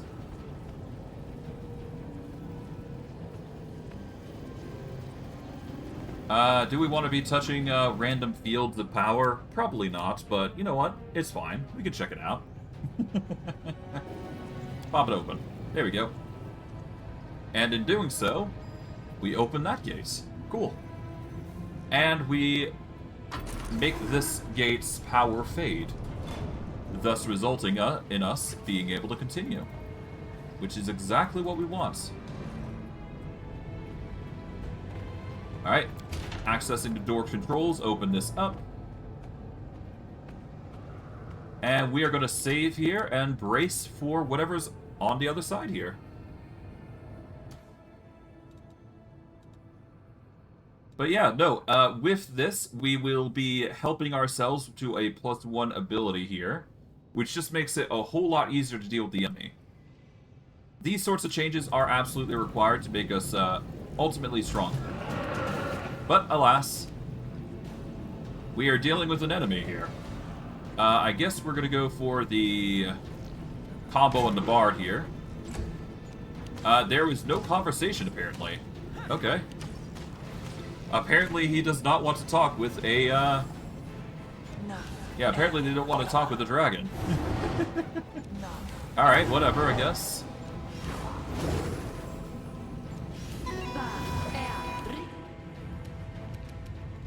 Alright, we're gonna move Bismuth a little closer just to make it easier on us.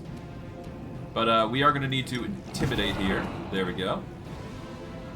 And we're gonna have to prepare a grand slam here. Hopefully we'll be able to take out Chief Kara with relative ease, but we'll have to see. Wholly depends on what we're fighting here, and it's certainly gonna be interesting, because a lot of harm coming our way. Alright, Chief Kara's gonna throw missiles our way, but to no avail. Let's see, you are currently at 27 AC. Oh, there you go.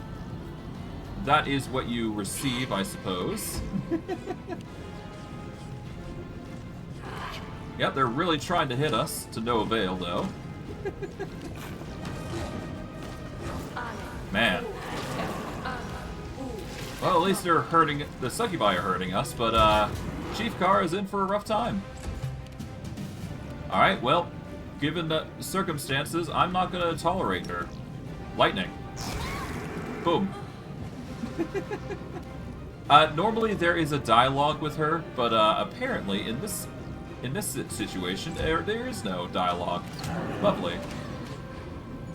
Well, whatever. It's not a big deal. We're just gonna go ham on her, or really the enemies that are present.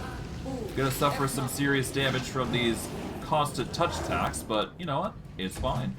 We will manage. Alright, we are going to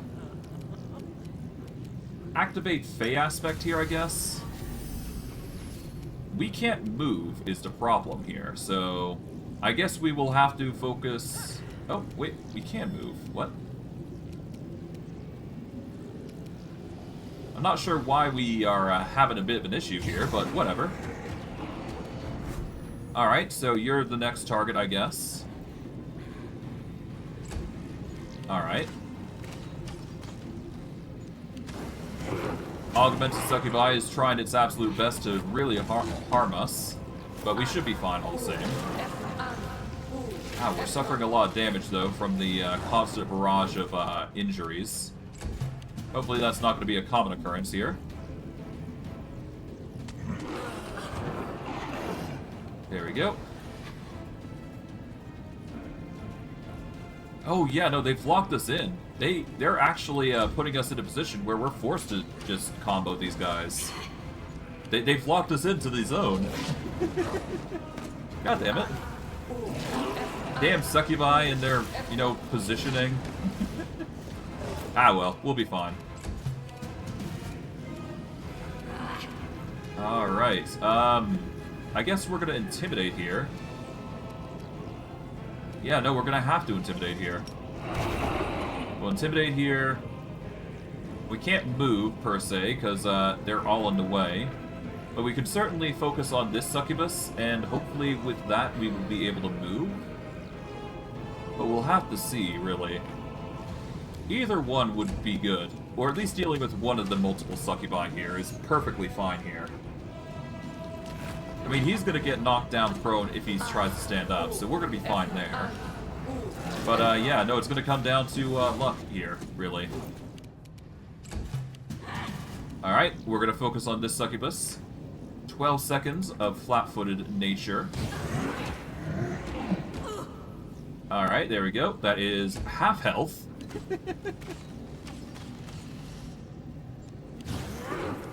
Nice try. You're not getting up.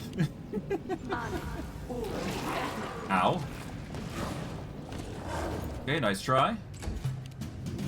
Alright, let's deal with the succubus here. She is blind currently.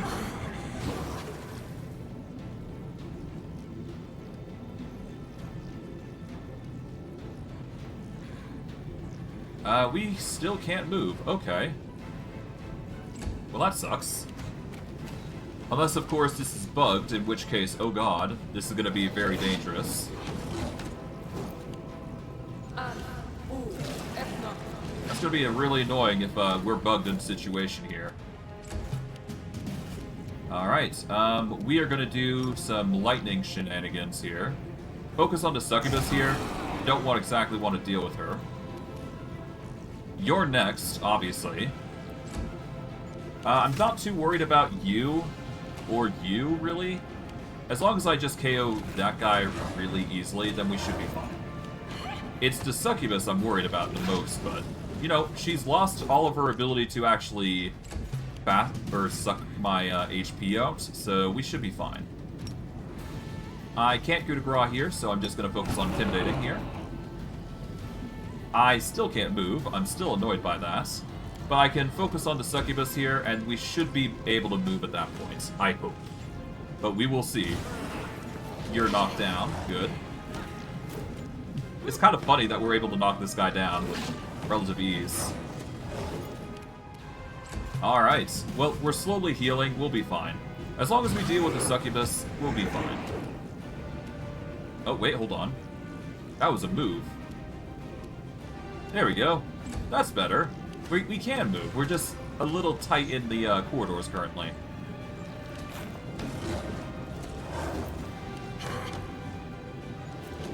Alright.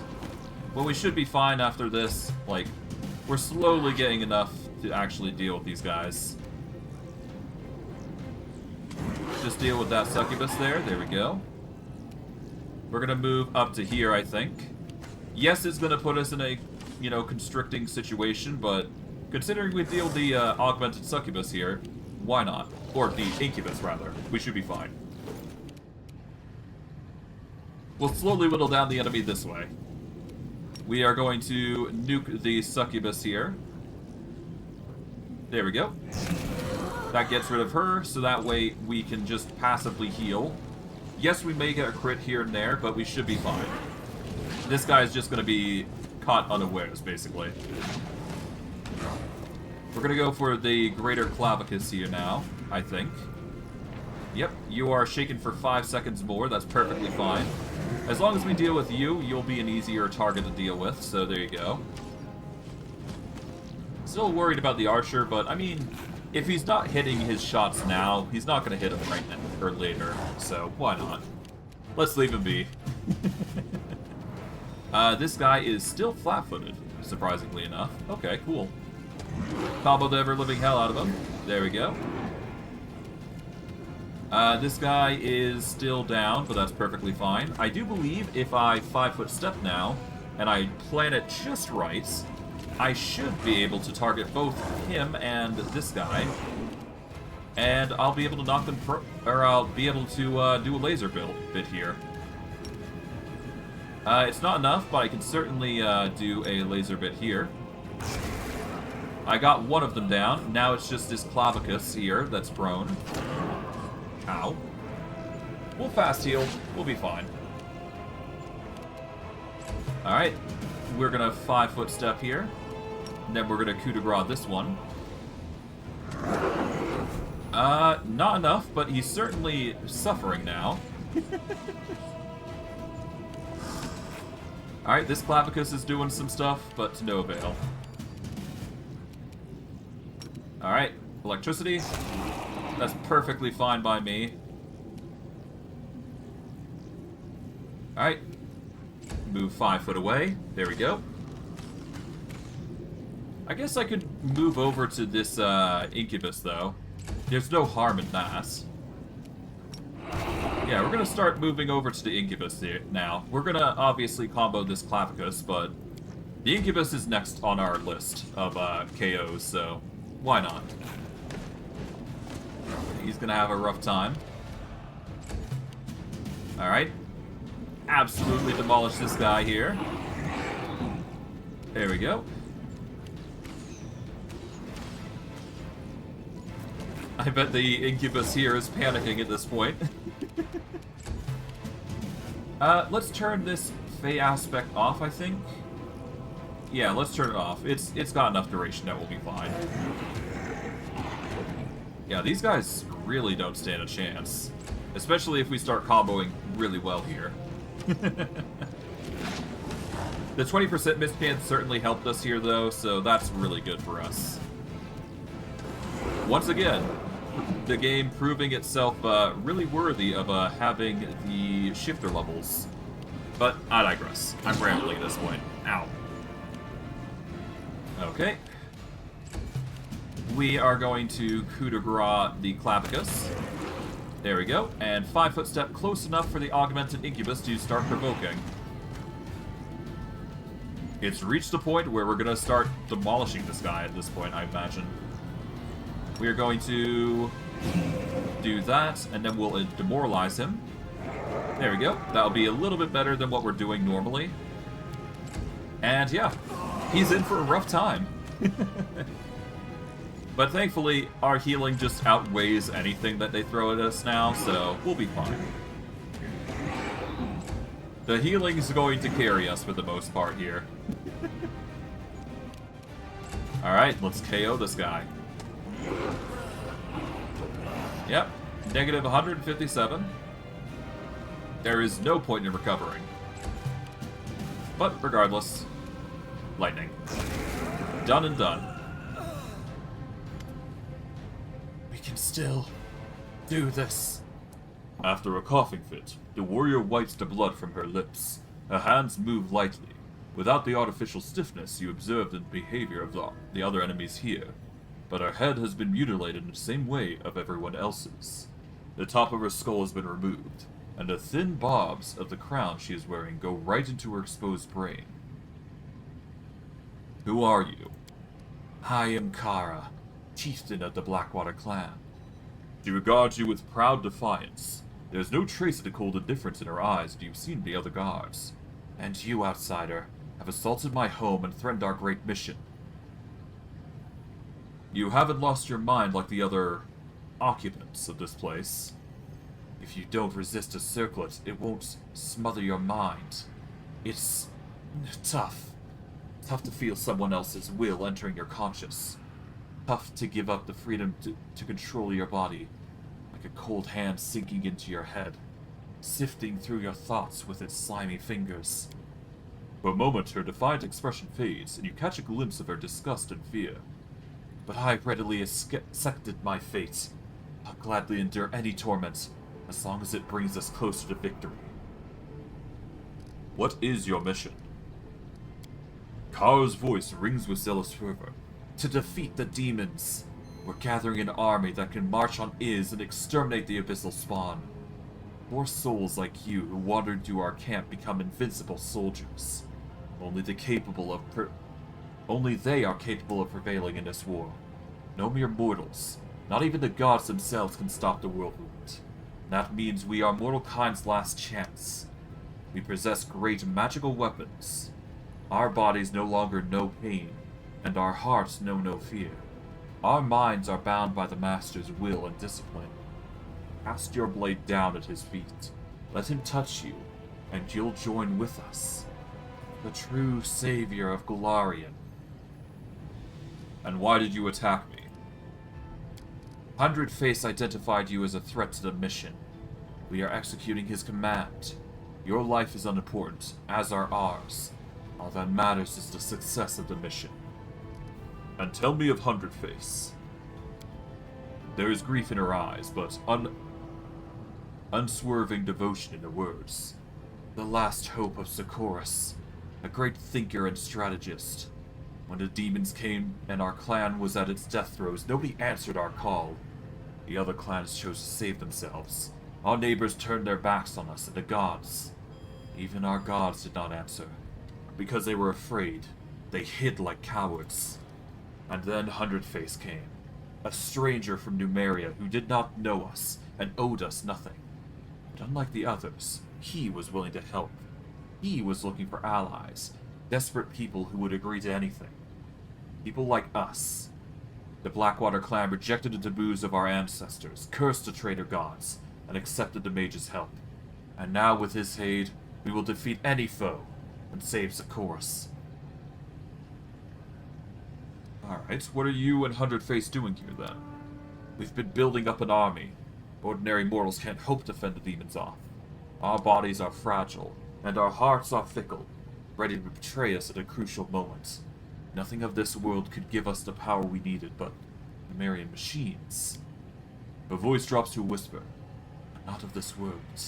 They're capable of so much more than our pathetic blades and meager magic. My tribesmen became the first volunteers in the ranks of the Hundred Faces army. Not the last.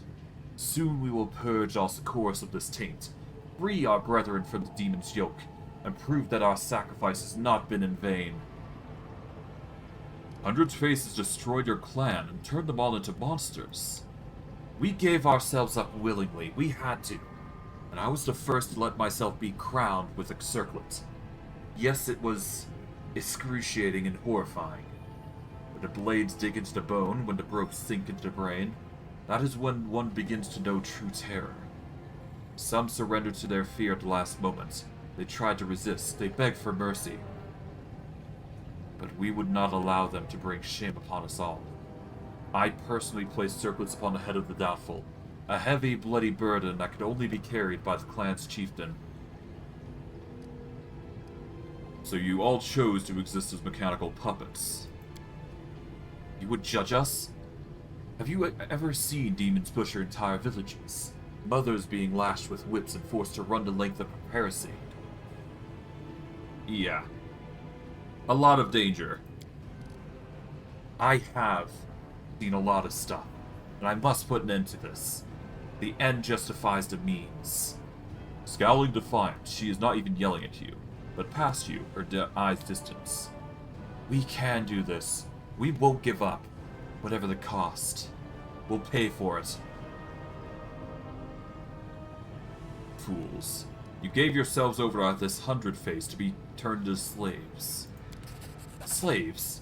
We made ourselves more than slaves. We became Golarian's weapon. But you wouldn't understand anything about true sacrifice. Socorus fell long ago. You're all slaves to a cunning mage, killing in the name of a dead nation. Socorus has fallen. But how? That's impossible. Hundred Face would have told us. There must be survivors. There must be some resistance. It couldn't have happened. Everything we've done. No, it can't be for nothing. I refuse to believe you. Her heart-rending scream is filled with hatred and grief. Socorus lives, and so do we. The preparations are almost complete, and soon we will drive the accursed demon back into the abyss. Our poor brethren, suffering under the oppression of the world wound, are waiting for us to come to their rescue. And we will come. We will. How could anything be clear to you? You've only heard our story, not lived it. You don't know of anguish, the pain of our sacrifices. Who do you see before you? A monster? A traitor? So naive. But Hundred's face will soon reveal the truth to you, and then you'll understand me. I will spare you. Because you are weak, I will not spare you.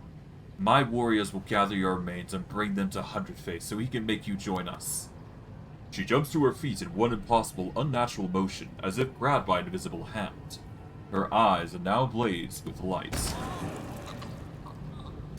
Ow. Okay, so she just kamikazed. Okay. That's a way to go, I guess. Can't say that's the most impressive way to go, considering I had fast healed through that entire fight, but, you know, you do you. Oh, right. There is this. This is probably one of the few items that I would consider grabbing if you wanted to play a very interesting build. These are some very, very interesting bracers, I should say. So, these bracers, they might seem ordinary at first glance, but they are actually classified as a weapon.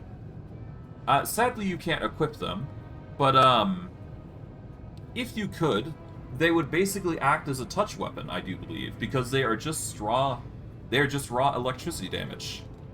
I'm sad that you can't equip these because it would be pretty awesome to equip it, but sadly, the game doesn't allow you to, so you're kind of stuck out there, I guess, but whatever. It happens. Regardless, we are near... well, we're getting there with clearing up the area. It's not complete yet, but we're getting there. Alright, that area is locked. We won't be able to get in there just yet, but we can certainly explore the area to see what we find. This area is now unlocked. Welcome, Chief Kara. Alright, but we're going to go in here because we do need to go this way, I do believe. And there is merit to going down here, I do believe, so that'll be nice. Let's continue exploring with our current form here. Oh, hello. We are dealing with more Clavicus. Lovely. Alright. We're going to intimidate these guys, I think. And we should be good. Alright, let's see how we fare. We're gonna intimidate here, I guess. There we go, 5 foot step away. And we're just slowly gonna start systematically destroying these guys. And of course, hope that we get the kills here, but I digress. That's gonna be easy. 18 seconds, 18, and what? 18. Okay, all of them are basically safe. Alright, there we go. We're gonna 5 foot back here. There we go. They're gonna start chasing after us. Gonna hit and miss us every now and again, but we should be fine.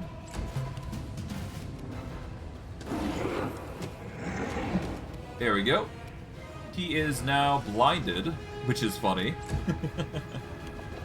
And we're slowly just gonna deal with the enemy. That's all it's gonna be. Alright.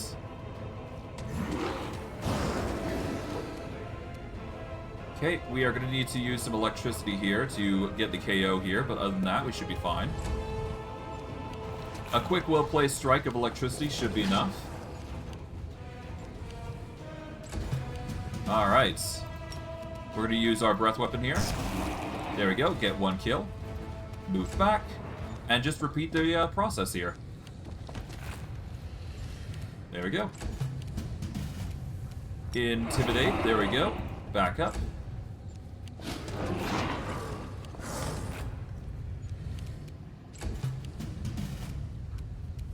Alright, let's see. We've got Shaken for 6 seconds versus this guy who has 6 seconds. Okay. Basically the same role. It don't matter, as long as we back up accordingly. And of course we're stuck with the same option that forces us to actually move this direction. Great. Oh well. The enemy is going to be really easy to deal with, to be fair, so it's fine.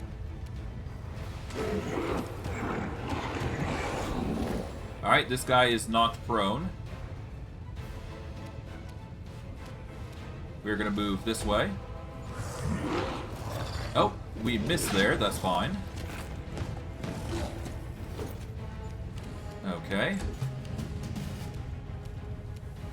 I mean, we can do electricity, but it's not going to hit, so we do want to do that, at least. There you go. That'll at least get the Intimidate off, so we can start comboing as hard as we can. As we do. There we go. Alright, there we are. We're going to focus on you, I guess, instead of dealing with the other one. He's going to be out for a few turns anyways, so might as well just focus on his ally here. Why not? He's going to stand up anyways, which will provoke anyways, so why not? Alright, now we take out you. There we go. Now, both of them are prone, which means that we can both electrify them both, basically. Now, if I do this, I will be able to target them both, and boom. Get double kill. Nice.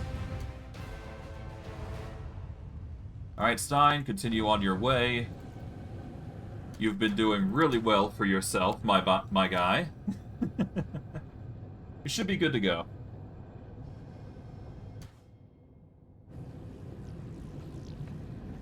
Alright, we'll open this door. Augmented salamanders. We're going to want to deal with these guys, I guess. There we go. We'll combo the ever-living hell out of them. Hoorah! There we go.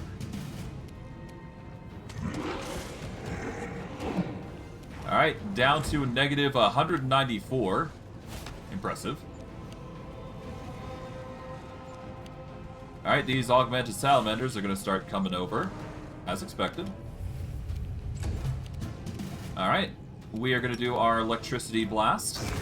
Get the guaranteed kill. 5-foot step. And now they're coming over to us. Salamanders are pretty easy to deal with as far as I'm concerned, so yeah. Well, they're as easy as the other ones anyways. Intimidate, 5-foot step. And off we go to the races of combos.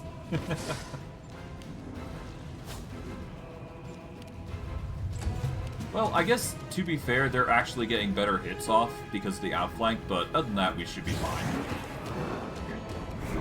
Alright, 5-foot. There we go. Alright. You're gonna approach. Okay, cool. Alright, now for you. Okay, 5-foot back. Here we go. We're probably going to use the electricity buffer just to go ham. But other than that, we should be fine. Yeah, you're knocked prone at negative 17. Bismuth, you don't need to take a turn. Alright, electricity, here we go. Just need to guarantee the hit on these guys at least. There we go. That's one. Back up again. Alright, augmented salamanders next on the list. Well, among the other two. But yeah, we're just slowly minimizing our harm. So just take you out now. Yeah, I can't wait to get an actual dragon form, though. It's gonna be very fun. Regardless, we should be fine. Okay, this guy is still surprisingly flat-footed. Yeah, no, this is the last round he's actually flat-footed for, so yeah, we'll just go ham on him. And that just leaves this guy. Okay. 5-foot here. We'll go for the electricity here, and then we should be good. And then it's just a matter of intimidating, and going from there. Alright, we got the electricity coming in. Bada boom. That just leaves you. Alright.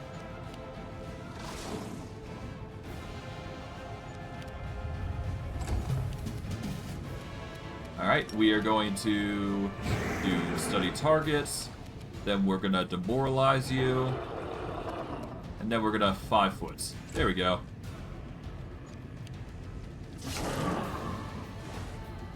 Alright. And now we... Oh!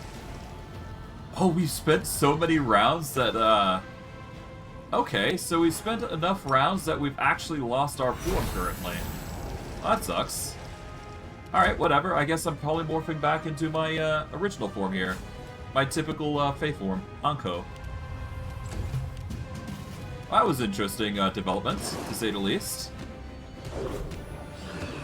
Whatever. I'm still getting the damage out, so whatever, I guess. Works for me. Still getting a +1 from the outflank. Well, no, not the outflank, but the bonuses I'm getting from here. Okay, now we just got to KO this guy, so...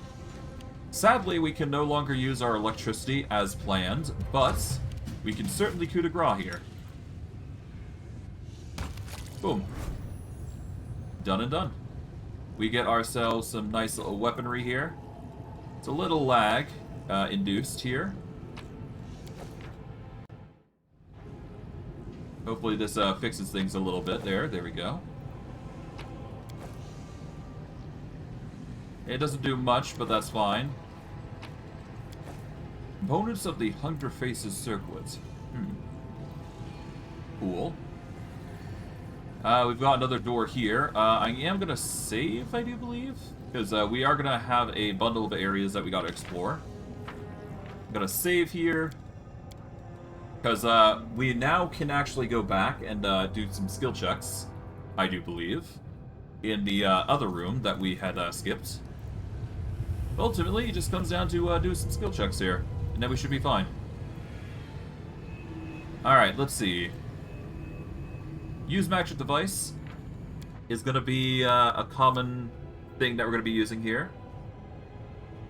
So let's see how we fare. I mean, we got a high use magic device anyway, so we should succeed these checks.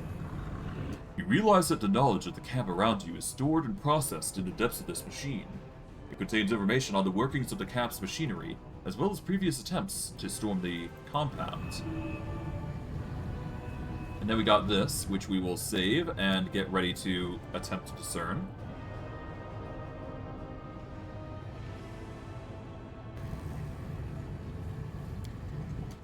Calling upon your extensive knowledge, you will hypothesize that these humming boxes are the brains of the hive's machines. Around you, the places where memory and knowledge are stored.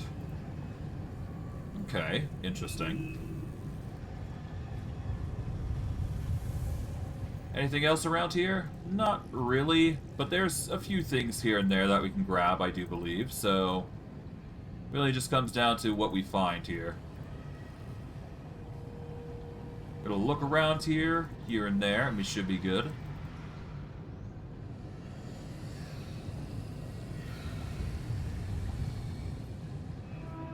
Alright.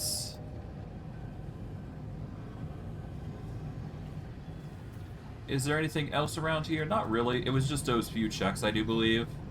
Oh, there is this, though. So we'll save here. And make some knowledge checks here. And we should be good. Alright. Brought to life by electricity, this machine clearly has the capacity to think. Its acute senses are gathering information for every corner of the camp. Okay. And there's a knowledge check here as well. I'll save just to make sure we're going through it properly. It's taken a while to save these, which is concerning, but not too concerning to be fair. We've got a lot of things to go through, but I digress. This machine is like an insatiable but undiscriminating... words. This machine is like an insatiable but undiscriminating bibliophile. One that greedily absorbs whatever knowledge it can, and stores it in its memory. Pretty nasty little thing, though, as you can probably imagine. Regardless, we are going to move back here. And honestly, I think I'm going to go over to here, because there is a storage warehouse, I do believe, that we can go to. And it's over here. And it does matter that we go through here, because it will unveil something interesting. Or at least it will unveil something that will help us along the way. I'm just trying to recall the memory of this place and what it can do. But yeah, by opening this, we can basically go in here. We get the key to this area. There is some merit to grabbing these things, so first let's do a use magic device check here. We're going to save just to make sure we're actually going through here. And should be fine. Alright, use magic device. After pressing the button a couple of times, a message flashes on the device screen. Psionic shielding tools, storeroom 1. Further attempts yield nothing more. Okay. This is the 100-face circlet that we are going to need. Got a bundle of other things here and there. Oh, we got the Stormlord's Resolve, rather. As long as you wear these bracers... let's see. If the wearer of these bracers has the ability to cast spells spontaneously, it grants them the ability to cast the following spells, which are basically a bunch of lightning spells. To cast a spell, the wearer still needs to have the spell slot required to use it. It also grants the wearer an electric shield that deals a d6 plus wearer's level electric damage each time the enemy lands a hit on the wielder. The wearer can fully embrace the power of these bracers, allowing them to turn all of the damage caused by the spells they cast into electrical damage. So, if you're looking to play an electricity build, I highly urge you grab these Stormlord Resolve bracers, because they will help you an absolute ton if you're trying to play electricity core. There's also the Salamander's Ring, I believe it's called. No, it's called the Ring of Devastating Will. This Ring of Protection plus 3 grants you the ability to avoid magical and unusual attacks with greater willpower. If you succeed a willpower check against an attack that deals half damage, you instead take no damage. It's pretty obvious what this ring is capable of doing. It's basically going to mitigate any damage that you take. Well, let me put it this way. If you succeed a will saving throw, you are going to take no damage from any damage-based ability checks. So, getting the Ring of Devastating Will is basically our, it's basically like having evasion. Or, which is really nice. I don't think I need to answer this, but, wearing this ring is absolutely a must in this playthrough here. So, we are going to swap this out with our Ring of Protection. It will reduce our AC by 1. However, that's a small price to pay for basically the ability to ignore mental effects. Especially things like, especially things like the... Well, anything that's going to deal damage to us, basically, of a mental effect. Which is nice. It's a small thing, but it's still a thing nonetheless that is going to help us, so take it as you will. Yep, the crates are numbered with Numerian symbols, arranged with compulsive precision. But yeah, no, we're basically done there. We don't need to explore too heavily in this area, we just need to go through this area and get it done. That's all. We're going to bring our pets along here. We're going to go down here. And we want to save here, I do believe, because this is going to get really close to an area that we need to be at. Or, we want to be at, rather. We should be good. Alright. Open this up. And hello. Let's make some skill checks. What at first appears to be a patch of rust is revealed upon closer inspection to be an old bloodstain, spread across a wide drain. Gonna save here.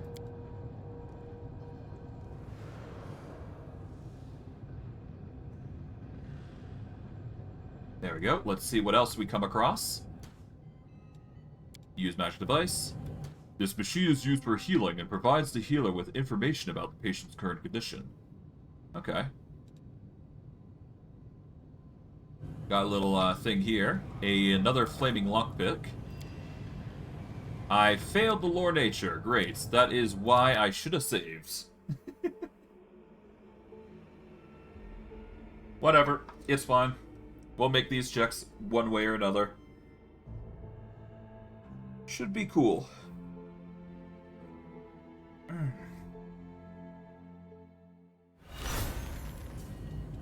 Alright. Perception.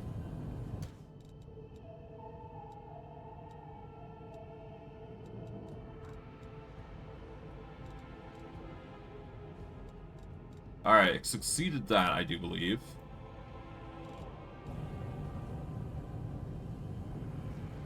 Let's actually reload, just to be safe. I don't know if I succeeded or not. We'll try again. But reloading is absolutely a necessity here.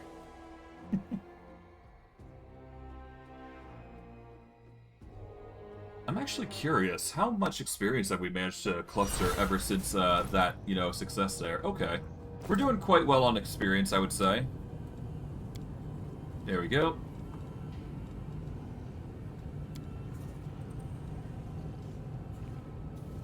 And then there's a few lore natures here. Okay, we're gonna save here to see what we come across here. Got some lore natures. What is the DC for the lore nature? It is a DC 19. Okay, so that's a really easy check to complete then. Okay. That should be an easy check to just reload on and be good. Getting a lot of experience, though, I must admit, so that's going to be nice. It's proving to be quite beneficial, knowing that we'll be able to overtake the enemy by doing this. The anatomical drawing, replete with stomach-turning details, sets out how to crown a victim with sinister barbed bracelets. We can save here to get the lore nature here. See what we find. The corpse's mutilated head shows an attempt was made to place a circlet on the victim's head. But they did not survive the agonizing operation, sadly. And then we got Arthas Vans, which is a relatively well, maybe not interesting individual, but certainly an individual. A warrior in Crusader's tabard rocks back and forward in a meditative trance. Her mangled head is adorned with the same type of sinister-looking circlet you've seen on the other guards, but she issues no menacing demands to you for you to surrender to Hundred Faces' mercy. Instead, she whispers quietly, "Iomedae embolden my spirit before my death." Hey, are you alive? The warrior starts as if waking up from a deep slumber. She stares at you in surprise. You're not one of Hundred Faces' servants. You don't have one of those accursed circlets. Praise Iomedae. I prayed someone would come help me. Please, end my suffering. There's a mixture of pain and relief in her eyes. What is your name? Arthur Evans, corporal of a Mendevian army. Our squad was lured to this place. We're on a forward patrol when we met a man. He told us that a group of slaves had escaped from the demons and taken shelter in the camp. He said that they had many wounded and needed his help. Once we entered the camp, we had no way of leaving. Where are your comrades? They have all fallen. When we realized we were trapped, we tried to fight our way out to the heart of this compound. But we stumbled upon some magical device that seemed to incinerate minds. We had to stop and take up a defense position nearby. We were holed up there for a few days while our wizard tried to find a way past it, but those abominations came and picked us off one by one. They deliberately avoided killing us. They just wounded us enough to cripple us. Then later, the ones they'd taken back, their heads cracked open. They didn't recognize us. They carried out someone else's will, shouted someone else's words, but the voices, they were voices of my friends. When I alone was left and they came for me, I just couldn't. I couldn't end their lives. Damn coward, I just couldn't bring myself to do it, and they made me into this. What did they do to you? They cut up my skull and shoved this thing into my head to control me. And then... These sadists know every flavor of pain. They tore me open and shoved their vile machines into my body. Then sewed me up just to start tearing out another spot. They've sealed my wound shut, poured some potions into my veins that made my insides burn, and all the while I could hear them. Voice. The disgusting voice. Her hysterical scream becomes desperate, forlorn howl. Though immense force of will, she pulls herself together and starts whispering a prayer to Iomedae. Her breathing slows, and some semblance of calm reappears on her face. If they close in on you, do not let them take you prisoner. Kill yourself, and do it so there's nothing left behind for them to use. She casts a look of pure hatred at the machinery nearby. There it is, their altar of torment, the thing that maimed me. And the master of these monsters sends me an order through psionics. My body keeps trying to obey. These circlets are his reins. I wanted to enter the lair and kill him, but the closer I got to him, the harder it was to fight against his voice ringing in my ears. If you're still in control, why haven't you ended your life yourself then? I've tried. So many times, but each time I was about to end it all, I felt fear. Fear weakens the will. So, the voice in my head sounded even louder, even stronger. I feel myself slipping away. I worried that if I tried to inch the blade closer to my throat, he would bind me to his will forever. So all I could do is wait. And you never considered to jump into lava. Well, I guess that would induce fear, I suppose, but I digress. How did you manage to resist being possessed? She lets out a pained chuckle. It's not easy. His voice enters your mind and defies his commands as torture, but I'm a medium, and I'm used to hearing voices in my head. They almost drove me mad as a kid, until I learned to quiet them. That's why I joined the Crusaders when I grew up. I prayed to Iomedae to help, and she blessed me with the fortitude I needed. That's why I'm fighting, and why I will keep fighting that scumbag for as long as I can. He's breaking me bit by bit, but I'll stay strong, because as soon as I give up, Iomedae, please no! Her eyes widen in fear, and a spark of lightning arcs across the spike of her circlet. A tear runs down her cheek. I don't want to lose myself. It's terrifying, gods, it's terrifying. But now you've come, and that means I haven't been holding out in vain. There, in that pile of clutter, I hid the relics our squad carried. I was the last, and the others hadn't seen the cache, so they couldn't report it to the enemy. Take them. Take them all. Relics blessed by Iomedae must never fall into the hands of these monsters. Can I help you? Thank you, but I cannot be saved. I no longer want to live with this abomination in my head. I cannot get rid of it. It will fry me from the inside if I try to take it off. There's only one way out, to the end of it. If the voice in my ears had quieted down even for a second, I would have done it all myself, so help me. Do it all quickly and cleanly. Very well. May Iomedae watch over your soul. Thank you. I don't want to hear him in my head any longer. But in doing so, we reveal some relics from Iomedae. Just a golden chain and a scroll of brilliant inspiration. So that's cool. But it does appear that we've got the machinery necessary to make one of these machines. Or at least a falsified one, I do believe. The contraption before you looks truly sinister, like the entrails of some sort of sea creature. A glinting tangle of ebony tubes connects to a capricious vessel. The bindings, splattered with blackened blood, must serve to hold helpless victims. You notice a piece of scalp stuck between the teeth of the serrated saw. The shiny and impossibly sharp drill, sickening look at it. Like the machine sleeping, but ready the moment to awaken and recommence torturing and dissecting the living flesh.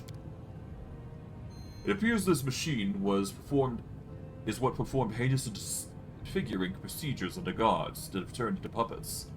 A separate compartment of the machine holds an orderly stack of nefarious circlets, their metal spikes gleaming. Let's examine them. Numerous crystal plates, all no thicker than a hair, covered inside of each circlet's rim. These plates overlap in an intricate pattern, are connected by a web of grayish metal fibers.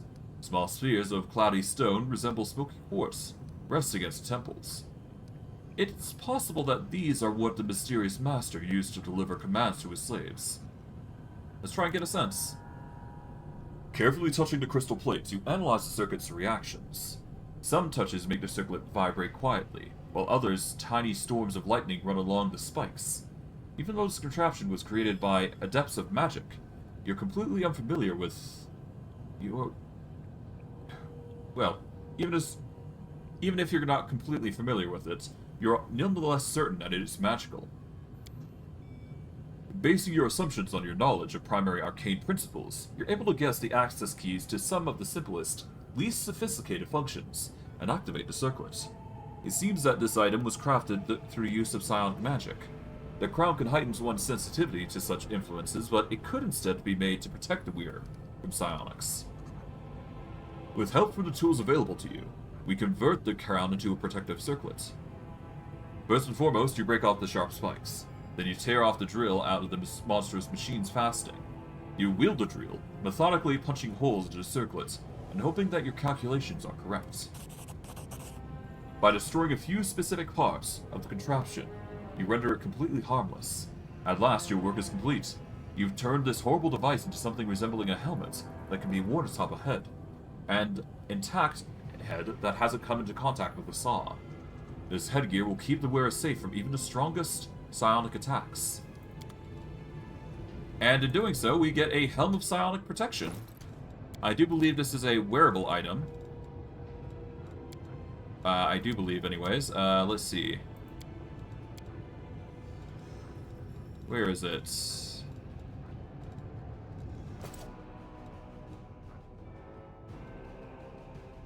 This item was once one of the Grim Circlets controlling the thoughts of the 100 Faces mutilated slaves. It has since been remade into a helmet that shields the wearer from psionic influence. So by wearing this, we will have become immune to psionic influence. And I do believe there is one particular area, among, other places, that we can go through with this. And I do believe it means this area here, which is nice. It means that we've unlocked a potential area that we can go to. So we're going to save here and try and pry this open and loot the areas that we can go to now. Yep, we can go through here. And in doing so, we get ourselves a nice little helmet here, a triple fin helmet. It gives the wearer one additional gore attack per round that deals a d8 cold iron damage with a +2 enchantment bonus to attack and damage rolls. This is basically an extra attack if you want to wear it. We will lose out on our head item, which is not what we want. But it's definitely something to consider for the future if we do get something that's even better than what we got currently. So that's one of the few benefits that we get here. There is another bit here that we can go check out, so this is going to be fun. So we'll check this area out now. We'll save here. So if we want an extra gore attack, there is that helmet, if we want to use it. But we'll have to wait for a bit, because obviously we need to get a bit stronger for it, but I digress. Alright, here comes the augmented succubi. Or incubi, or whatever comes our way, I suppose. Alright, we're going to move up here. Alright. Incubi are coming in. Hello. Here comes the succubi. Oh, you're trying your absolute best here. Alright, let's intimidate here. 5 foot away. There we go. We're going to probably get hit by an incubus here. But other than that, we should be fine. Ow. Yep, we'll be fine. We'll keep Bismuth here for just safety of it. There we go. Alright, let's focus on this succubi here and get rid of them. This one's shaken for 6 seconds. This incubus is shaken for 36 seconds. Let's focus on the succubi, because they seem to be the most problematic here. There we go. You are... Okay, the succubus is now blind. Nice. That's convenient. Nice. Should be able to take this into advantage really quickly. But I digress. Focus on the augmented succubi here. Pretty self-explanatory what we gotta do here. Yeah. They're gonna have a rough time, to say the least. Just gotta avoid the attacks here. That's all. Focus on you. There we go.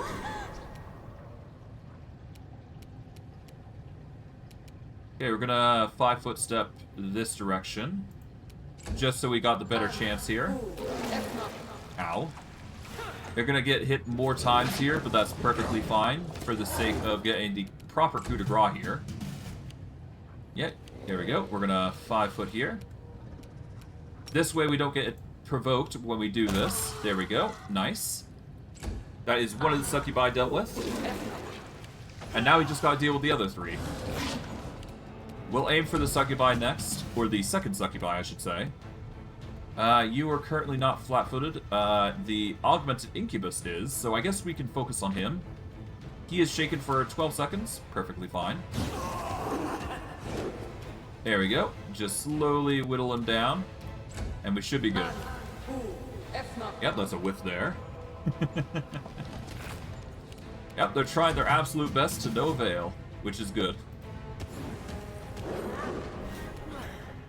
Alright, we're gonna need to stay stationary here for this occasion.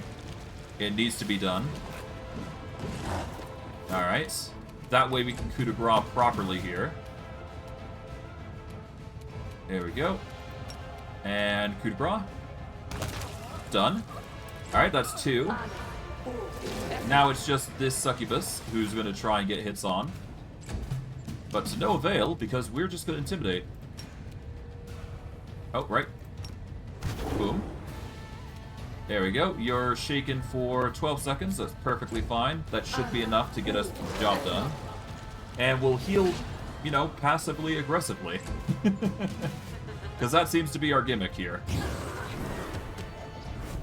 Alright. We're gonna 5-foot here. There we go. Yep, the succubus is trying its absolute best to get the kill in, but to no avail. Alright, here we go. Combo the ever-living hell out of her. There we go. She is brought down to -40. We want to keep stationary there so the clavicus doesn't chase us when we do this coup de grace. Alright. Let's 5-foot here. And coup de grace the succubus. Alright, we failed a coup de grace, that's fine. I guess we can provoke here, it's perfectly fine.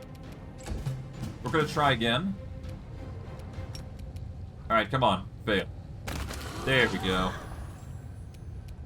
And now it's just a clavicus. Which is pretty easy to deal with, given some effort, of course. Okay.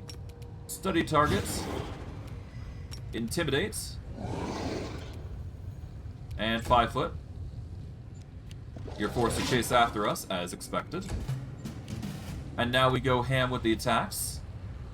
You are currently shaken for 6 seconds. That's perfectly fine. We should be able to get enough that it should be fine. You are dazzled, not blinded, but that's perfectly fine. Dazzled is equally fine. We'll get crits in anyways. It'll just take time. That's all. Oh, that's another trigger. Still not enough, though. Whatever.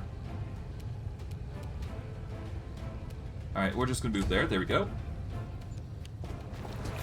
Alright. Okay, you are dazzled, but you're not intimidated, so we need to do it again. There we go. Alright, here we go. Guarantee the kill here. Boom. There we go. Now we're in a position where we can just coup de grace you. Alright. Simple maneuver of just coup de grace, and there we go. Done. Alright, there we go. Nice bunch of experience. Always nice. Alright, we got ourselves yet another flaming lockpick tool. Nice. We got a lock that we can open if we succeed a check. So we're going to do this. Kind of need to do this just to get the most out of the locks here. Pick this. Alright, we got the eluding swing. The eluding swing is a +3 ghost touch weapon with finesse. And anytime you confirm a crit, you get the greater invisibility spell for 1d4 rounds. So if you're looking to go with a light hammer or light mace, that would be a really good option for you. Especially if you're playing a rogue, because they work off sneak attack. Which technically we are running off of as well, so that's nice. But I digress. I think with that, we can just continue on here. There is a few other options that we can go with for areas, but we're going to leave that for later. We want to focus on this here. Alright, so currently we are suffering from a... well, thankfully we do have the circlets, so we can go through here without too much trouble. But yeah, we should be good to go. We are going to be unaffected by this, I do believe, so that's cool. And yep, there you go. Untouched. And if we do this, we can disable the arcane emitter. We'll bring Bismuth here because we can, but other than that, we should be fine.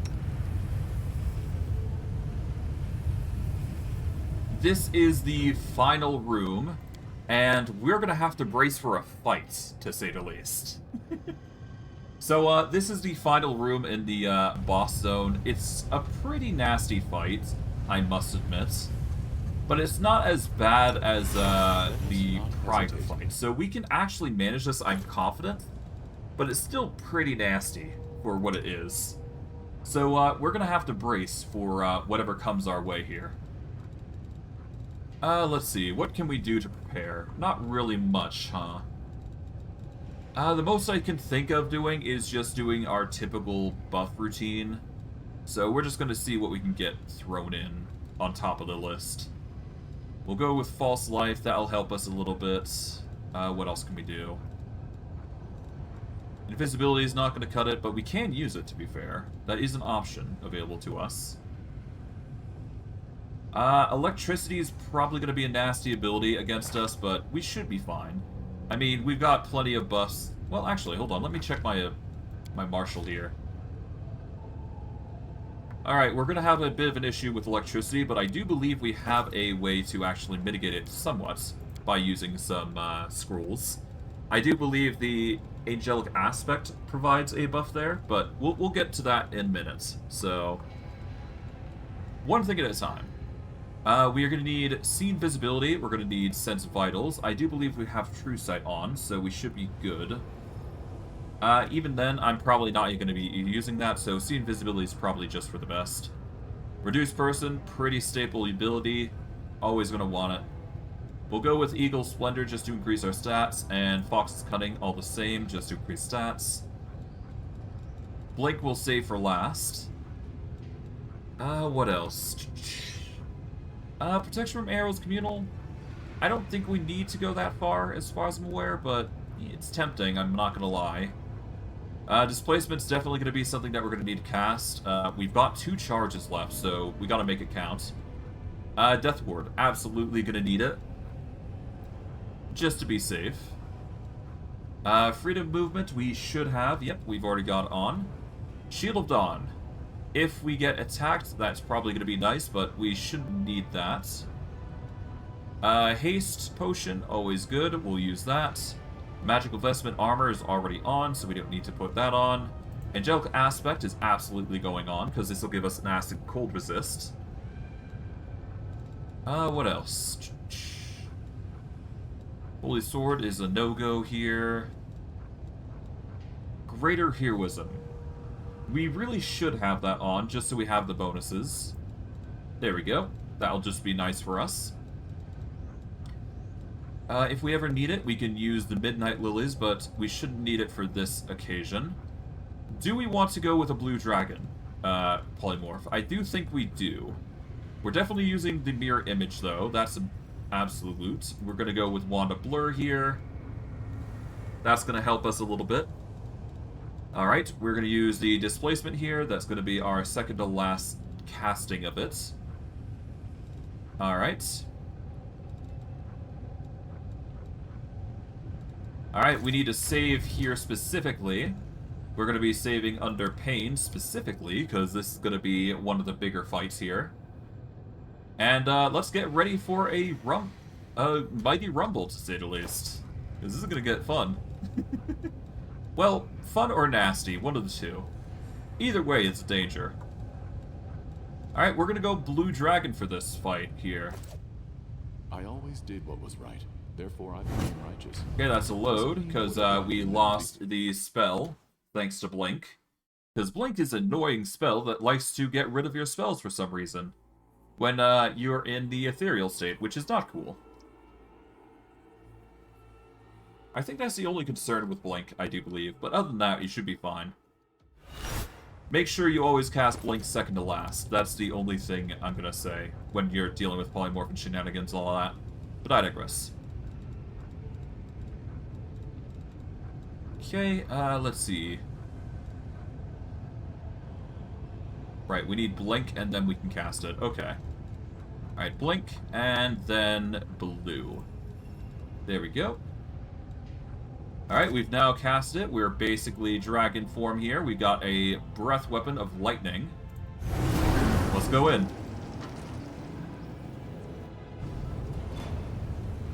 The door closes in on us, and we are here.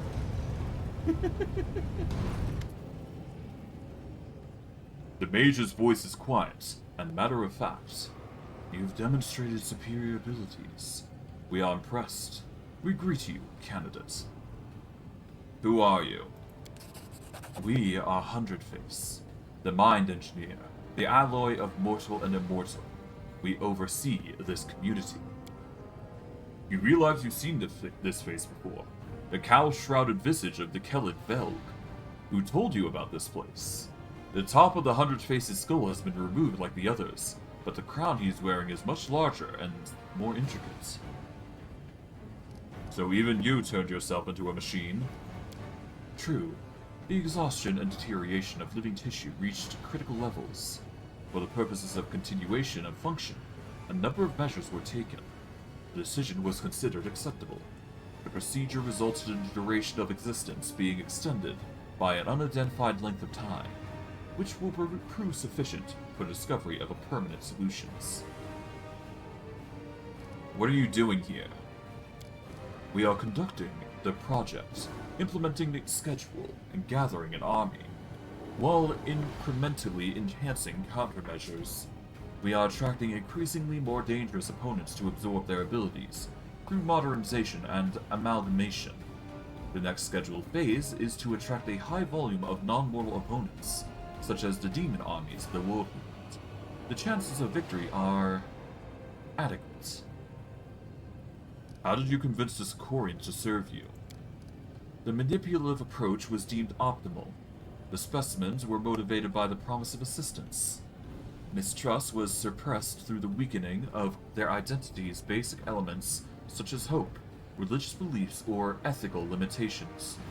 Insubordination was suppressed through internal purges. You're just playing with others' lives. True, playing a game is the preferred default activity for the most advanced intellects. The mind's purpose is to play and find the optimal strategy to achieve total victory. How did you bend mortals to your will? You cannot comprehend the intricacies of our work. It is highly probable that you assume that the key is a direct cerebral connection, but that is an insignificant accomplishment within our project. Our true genius is embodied within the device you are observing at this moment. It collects external thoughts that are then translated into generic signs, stored, transformed, and sent back as commands. This process is efficient. The cognition circuit receives the commands and compels the body to execute it. It expels all redundant and resistant elements from the specimen's mind. Our device is the pinnacle of scientific thought, a mechanism created by a mortal being, yet it surpasses its creator in every aspect. It is the beginning of a new era, a gateway to the future. It allows us to control our servants. We are holding them at the tip of our thoughts. Our soldiers have forgotten the meaning of fear. We've erased it from their hearts and minds. They've forgotten their lives. The reclaimed space have been used to store knowledge of combat arts and mastery of Numerian weapons. They know no pain, and their bodies remain obedient to the cognitive conditioned circuits. No matter the wound they sustain, until their functionality is lost completely, they will execute the commands. Observe, even psychological death failed to make many of them abandon their posts. Is this not the perfect army? Should you not be bowing before our genius and thanking us for revealing the truth? All these never-before-seen mechanisms, how did you even obtain them? They were procured in the depths of Numeria. We executed a series of expeditions into Silvermount, where we discovered these many other pieces. Killing noise, chambers of eternal life, artificial creatures, technology. Even Hundred-Face impassive voice tenses upon uttering the last word. These items were crafted from sky metals. They are not from Galarian. They were created under the light of other stars. The technically, in Numeria, extracts such machines from the ground. They think they can understand their essence and claim them. False. The nations of Galarian are undeveloped beyond measure compared to creators of these items, and their failure is therefore assured. Only the device that we assembled is capable of fully grasping technology. Well, I don't plan to submit to you, that's for a fact. False. We will now begin preparations for modernization. And as a result, we are brought into the fight, of the fold, as it were. And lightning seems to be the best friend of this guy, so we are going to have to be ready to deal with him. So what we need to do is we need to go over to these and disable them. That is literally all we gotta do. And given the electricity is not going to harm us, we should be fine to just continue on our merry way. These guys are going to start throwing lightning, but as long as we move quickly, we should be able to disable everything here. So it's just a matter of time. Yep, we get hit by lightning, but these things are not going to do anything to us, so we should be good. Sunburst happens. We evade the effects, thankfully. We are going to move all the way over to here. We need to disable everything before we can actually attack Hundred-Face, but we need to deal with him immediately. Otherwise, we're in for a bit of a pickle. So that's why I'm going through the effort of actually attacking his effects first before I start touching anything else. Above all else, really. Okay, there we go. I can't move anywhere, but I can certainly study a target here to get the augmented succubi here. At least. He's going to start trying to throw fireballs to no avail, which is exactly what we want. Alright. We need to disable his unit here. The augmented succubi is blinded, so that's good. That'll make attacking her a little bit easier here. But we need to play this safe, so I'm going to use Fey Aspect here just to give us a bit more evasion to work with. That's going to be convenient for us. Sirocco comes in, thankfully. We just have to avoid getting knocked prone, essentially. And then we're good. Okay, she is still blinded, thankfully. We can combo the ever-living hell out of her. If she gets knocked prone, this is convenient for us, but we'll have to see. Yep, Hundred-Face is doing her shenanigans. Oh, thankfully, the target of the effect has been killed, so that's good. And we can do this. There we go. The field has been disabled, and now it's just Hundred-Face. I have to do it this way, otherwise we will not be able to beat Hundred-Face. Period. It's absolutely required here.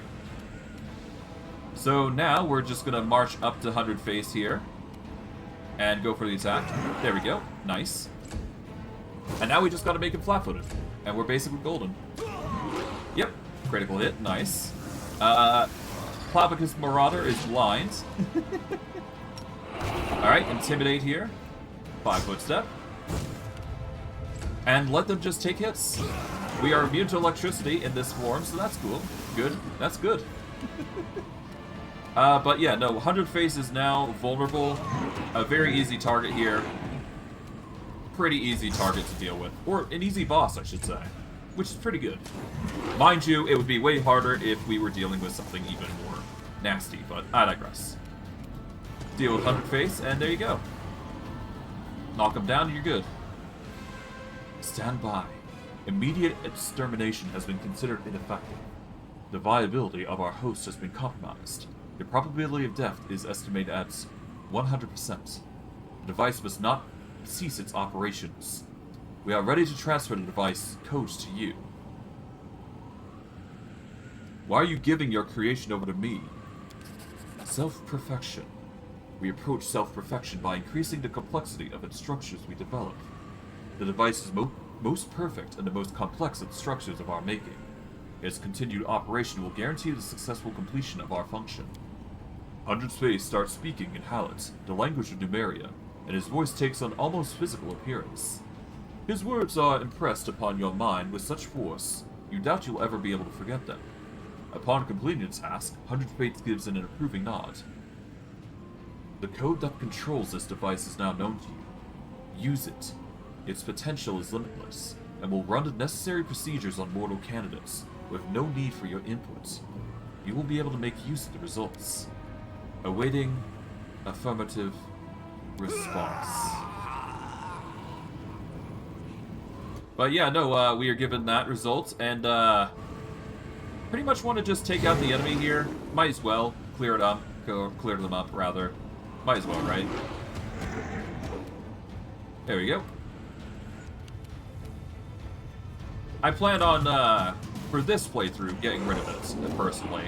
We don't need the we don't need such tech. It's kind of grim, as you can imagine.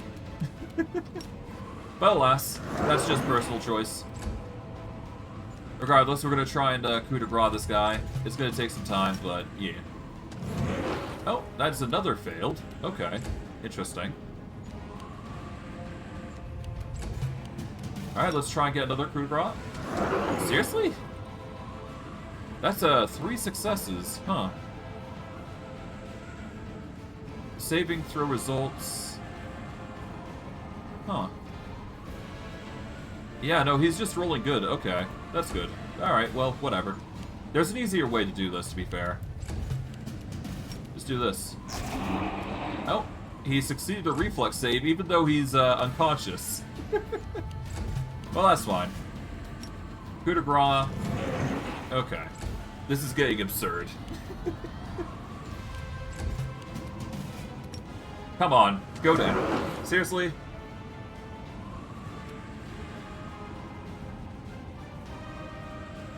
Yeah, no, he's just rolling good. If he rolls a 9 or lower, he's basically dead. So it's just continued coup de grace at this point. My God.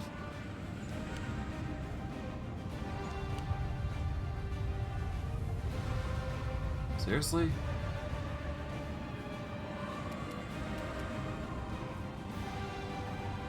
Yeah, I have no idea what's going on here. Let's get Bismuth here just to help here. There we go. Done. That was tedious. We'll grab this. 100 Face basically had a heavy crossbow. We could have waited for more units to spawn, but honestly, it's probably for the best that you don't. It saves you a whole lot of heap in trouble. What I could have done is disable these, but nah, there's no need. We are going to save under here because I'm satisfied with the results, and we are going to see what we come across here. Well, I think it's pretty obvious what I'm going to be going with, but yeah. The device greets your approach with majestically cold indifference. Judging by the sound it makes, it is continuing its frightening and monumental work, even after its owner's death. We failed the knowledge check, that's pretty obvious, but we can try and get the success here. I mean, there's no more fights here as far as I'm aware, so we are free to basically explore here and just clear the area, as it were. There is no merit to killing the ads here, but, you know, getting rid of them is probably for the best, as you can imagine. Regardless, we are going to probably unpolymorph here. Real quick. We don't need to be in dragon form to do this, after all. Okay, we need a boost to our knowledge arcana. We can probably wear the Sovereign Dragon at this point here. This will give us a boost, to say the least. Alright, there we go. Activate this. That's going to give us a nice juicy boost to our statistics.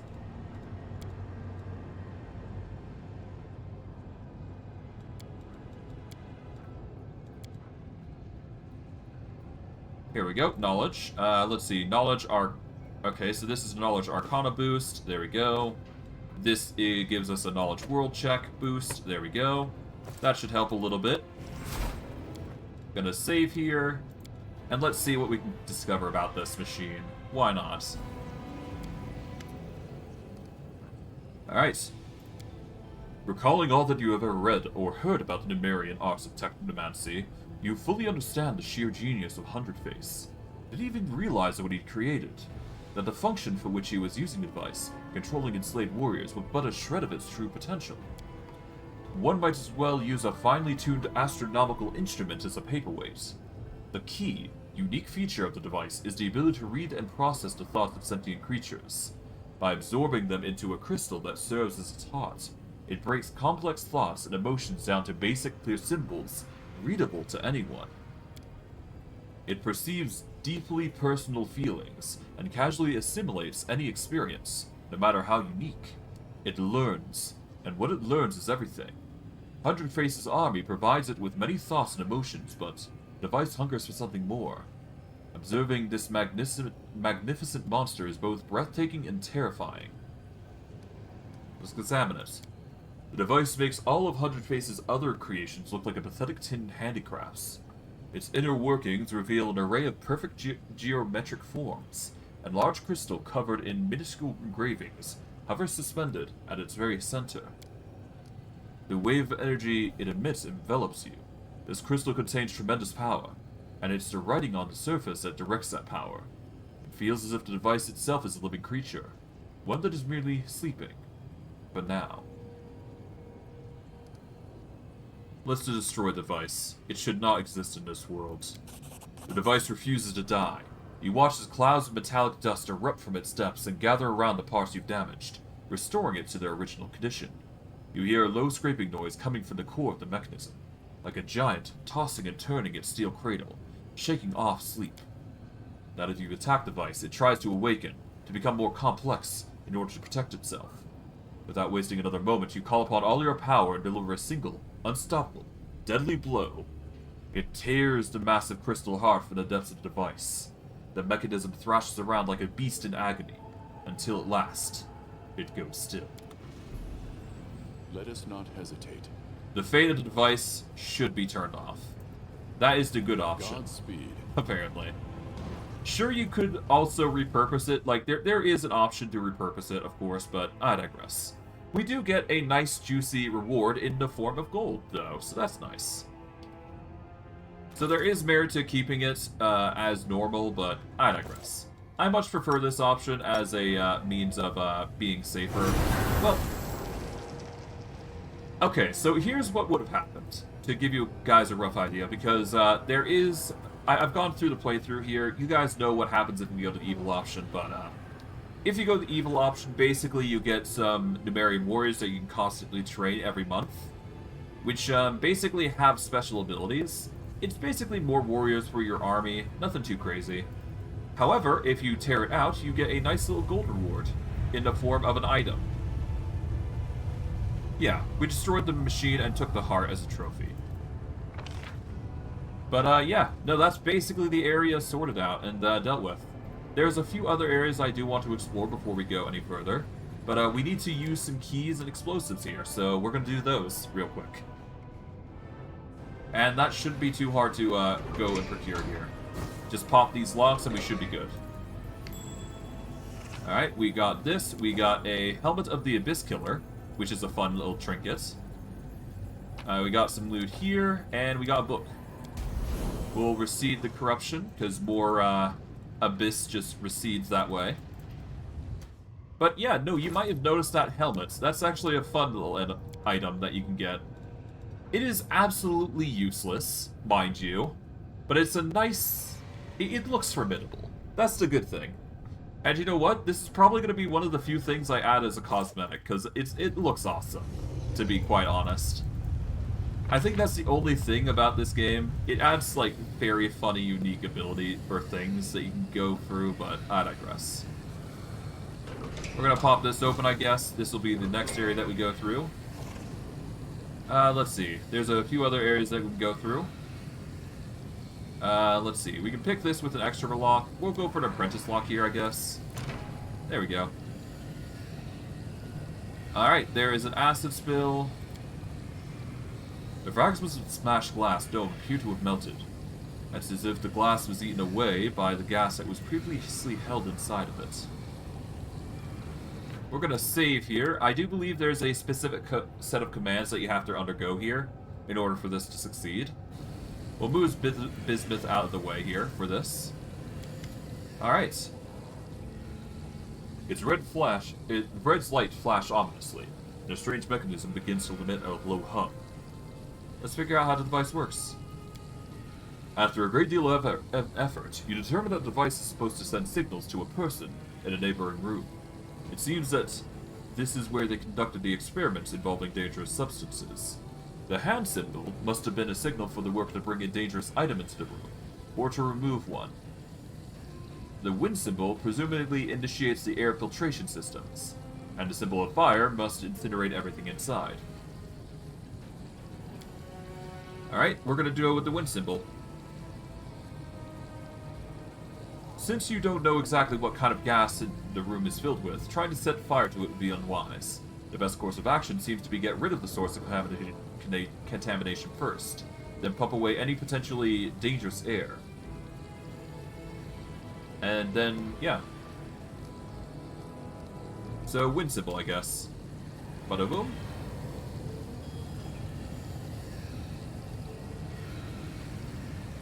I think that's it. Nope, I've got to pump out the area, so that's my mistake. We're going to reload here, and we'll get this done. But hey, that's why I save, right? So I can get these, you know, little things here that you can grab. Because, they're tiny tidbits of loot. It's always nice. And yeah, Barlow, I understand you can keep it. I'm not going to. Not for this series. Sorry. I'm playing a good guy this time, after all. Alright, hand symbol gets rid of the poison, I do believe. Or the extracted weird crazy thing here. This will prevent the thing. Yep, that will prevent from the poison there. And then we do the wind symbol here. And this will vent everything, I do believe.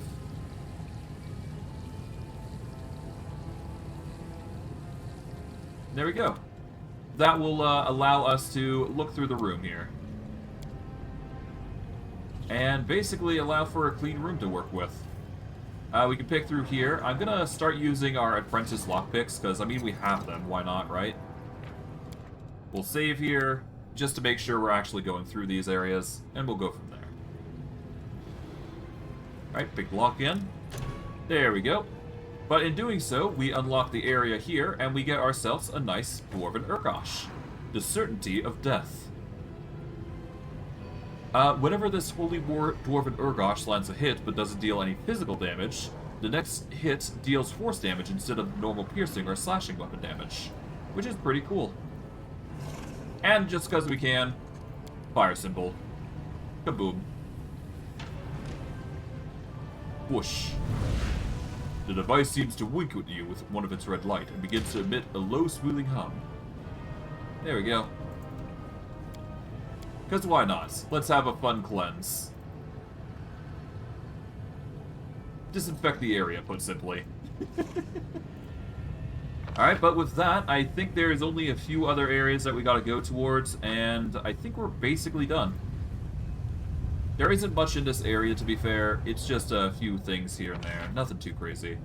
I think the only thing left worth noting is this room here, but I don't think there's really much worth noting, really. Because we basically explored the entire area, as far as I'm aware. There might be... Oh, yeah, no, there is another room here that can be unlocked. I do believe we cannot enter here, which is one of the downsides, but it's one of the merits if you do spare the machine, I do believe. But if you do spare the machine, you get a special weapon, I believe. It's alright, I will say. Oh, no, wait, we do unlock it, actually. Never mind. Okay, so this is an area that we can check out. This is if you... I thought this area was locked off, but I guess not. Nope, we do get this. Okay. If you choose not to... Well, choose or not, you get the Numerian's Greatsword, which is a really nice item. This +3 Greatsword is merged with Numerian technology. Once per day, the wearer can activate one of the 5 enchantments for a number of rounds equal to half the wearer's level. You get a +4 to strength or dexterity for... It's... I'll say this much. It's an okay ability, but it's not fantastic. If this were more permanent, I would definitely consider or suggesting this, but it's not that good of an item, because it's temporary. And that's the issue with it. If it weren't temporary, I would highly advise using it. But, given it's not permanent, don't keep the Numerian Greatsword. It's not going to help you long term. But it is a nice sell. So, there you go. Okay. Contours of a new deadly weapon in the deranged diagram. One based on Numerian tech. Yeah. More tech of Numerian tech is always going to be a thing. But yeah. There is one last room, I do believe, over here, but I don't think we'll be able to access it as far as I'm aware. I think we might be able to, actually. Hold on. Yeah, no, we've basically covered everything here. The only thing that is left here is this. But we don't have the last lockpick, so we can't go in here anyways. So, that is the last room that you can go through. Regardless, we are going to leave now. And that is basically the area done. We're going to gather absolutely everything that we would have gotten loot-wise, and dip out. Alright, well, that's pretty good.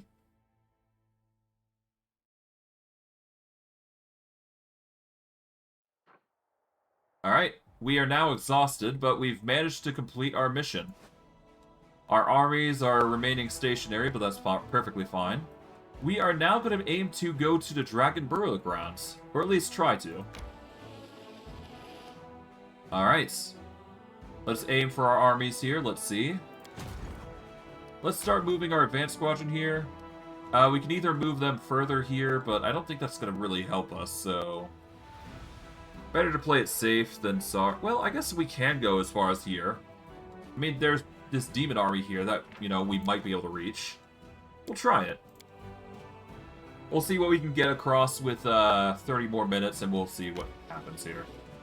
I don't know. Okay, we can't go up, so we're just going to be going down. Alright, there we go. Just keep our squadron moving. Okay, so the only thing that was visible to us was the Sacred Lands.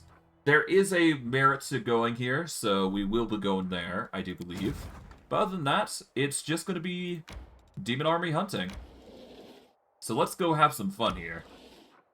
Let's see, Crusade. There should be some options here. Arueshalae wishes to talk. Okay, so that's another thing. The Fate of the Stone of Ghostly Pathways is a fun little thing. I think we've basically got everything set up, though. We just need to wait a few more days for the technology to catch up, and we should be good. We'll swap back to army stuff. Alright.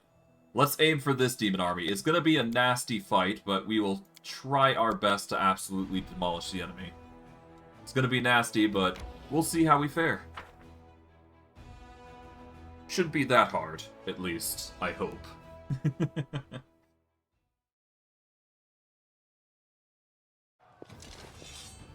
Alright, let's see. You're going to do your electricity... Oh, yeah, you're doing your thing. Okay. Alright, let's do a fireball here. Yeah, fireball. Cleanse the majority of units here. We can go for a very damaging attack on the archers if we really wanted to. And I think that's what we're going to do. There we go. Get the axe splitters going ham. Alright, these units, cavalry, are going to go ham on these babao. There we go. Oh, hello. Let's summon a pack of wolves to come in. There we go. 149 strong. We get an extra set of units that we can work with here. We're going to focus on the cavalry here. Ow.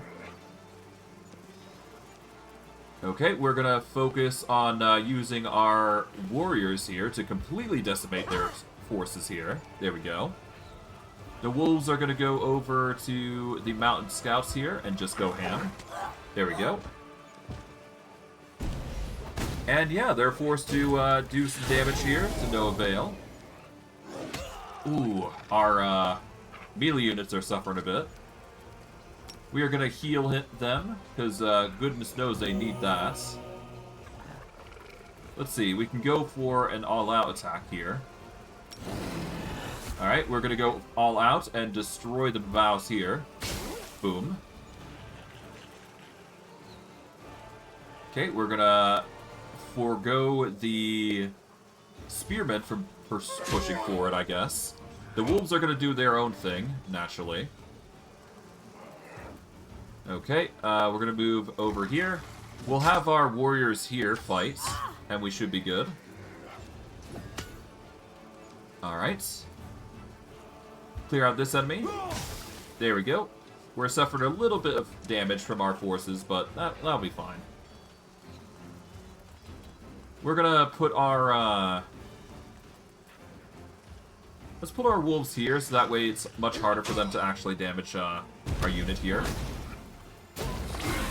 Alright, we're suffering some significant losses, but we should be fine. A well-placed fireball should be enough to deal with a bunch of these forces here. There we go. Let's whittle down the archers here. That'll reduce their numbers significantly. There you go. Alright, we're gonna have to do some healing here, but other than that, we should be fine. Ow. Alright, we're gonna focus on the Vivisector Swarm here. Get our warriors just damaging them. Okay, we're gonna go send our wolves over to deal with the archers, I suppose. Ooh, God. Okay, we're probably gonna lose our, Oh, no, thankfully we didn't. Okay. Do a heal here. There we go. We are suffering a lot from these Vivisector Swarms, but not by much. We're gonna focus on you, I guess. We are gonna lose out on our horsemen here a little bit, but we should be fine.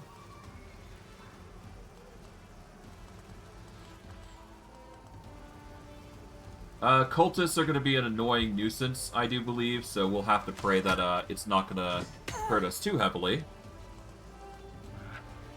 Alright, we're going to focus on the cultist here. Pray that's enough. Alright, wolves are going to go after you. There you go. These guys are probably going to do... Yep, they're going to do their AoE shenanigans. Ow. Alright, let's try and do a Song of Seasons here.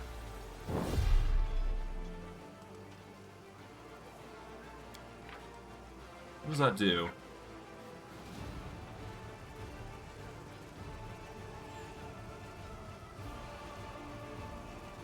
Okay,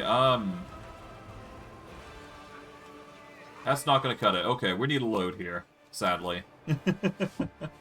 Ah, well, we'll be fine. This will probably be the final fight that we go through, and then I'll wrap it up for today. Regardless, we'll manage. We'll manage all the same. Okay, that's a lot of damage, but no biggie. Alright. Let's go for the massed missile here. There we go. There we go. We'll focus on the archers here by whittling down their number with our axe throwers. There we go. Go for these guys. There we go. Nice.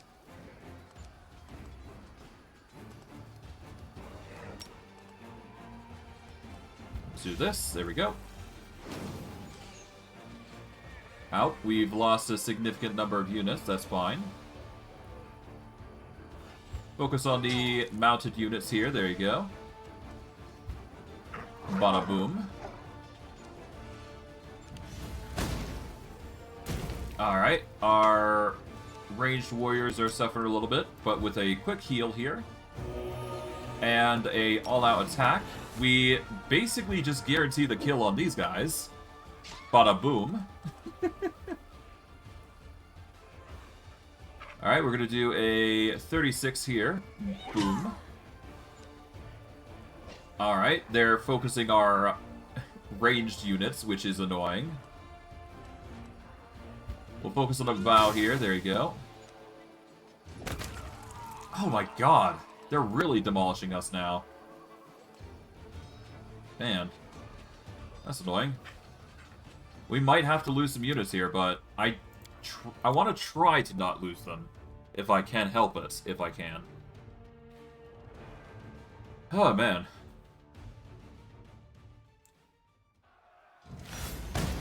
Let's see if I can try and avoid that fate. Let's see. Let's see if we can try and do our absolute best here. Alright, so they've got 49.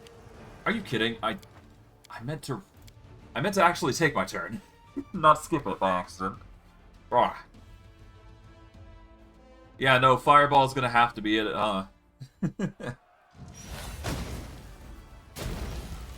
Alright, let's try this again. Alright, Fireball these units, because this is gonna be the arguably most dangerous unit. Get rid of them all, there you go. Now, let's see, we got 61 to 78, 127 to 162. Activate all-out attack, doubles our damage. And we could literally kill anything on the table right now. Well, not everything on the table, but we can certainly deal a dent to the archers here. There we go. Bring them down to 100. That's good enough.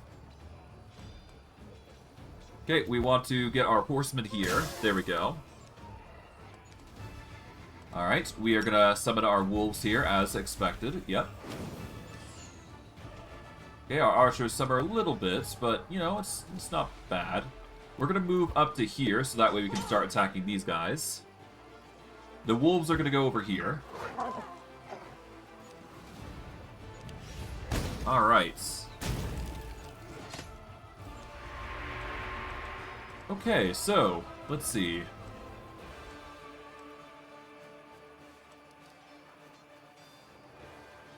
Ideally, we want a fireball here, but I don't think we've got that luxury currently. Let's see. We could certainly target a single target here. Let's see, if I target these guys, we're going to get 89 to 104 guaranteed, so that is going to be a guaranteed shot. We want to get rid of them. There we go. We are then going to disintegrate the... Let's go against the spearmen, or at least reducing their numbers is going to be ideal. So we'll go for them. There you go. That'll reduce their numbers significantly to a point where I'm satisfied. These guys have a movement to get literally anywhere here, so we're actually going to block their way here. Probably for the best. This does mean that we are putting our rangers here in a vulnerable position, but that's perfectly fine. We are going to go after the mounted units here. Put ourselves in a bit of a pickle, but it's fine. We can easily just bring our champions here to really reel these guys in, damage-wise. Now we just gotta be careful these guys don't go down, period. Do that and we're good. Yep, they're not dead. And they're now dead. Damn it. They really are desperate to just take us out, huh? Okay, we can go fireball here, get rid of these units at least. Why not? Boom. Done. Now we're not completely out of the wood... Well, we're still not out of the woodworks just yet, but we'll get there.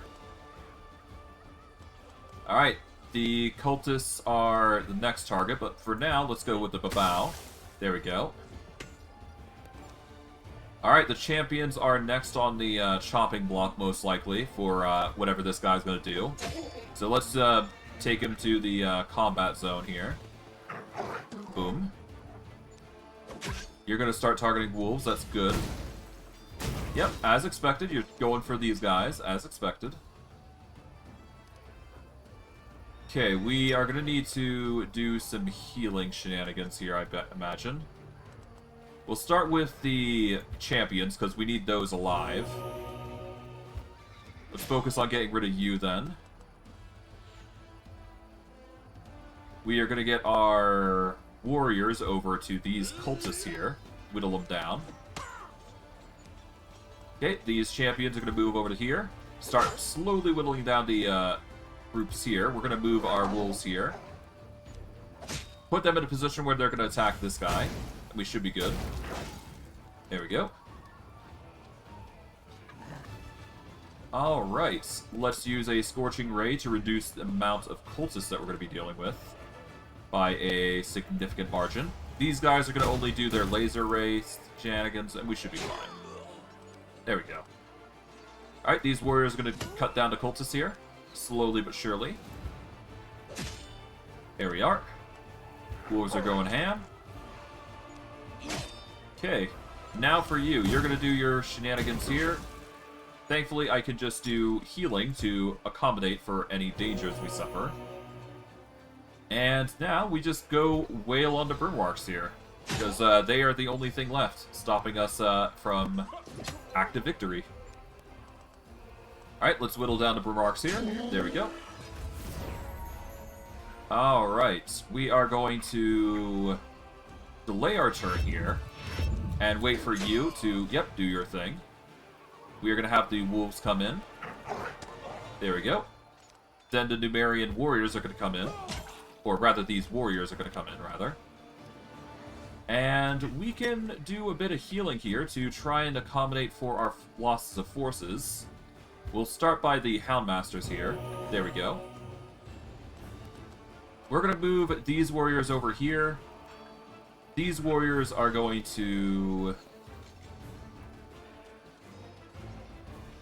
We're actually going to move these... No, we're not going to move these... Well, actually, no. We're going to move these warriors here. We'll move these warriors. And then we'll attack the cultists again. There we go.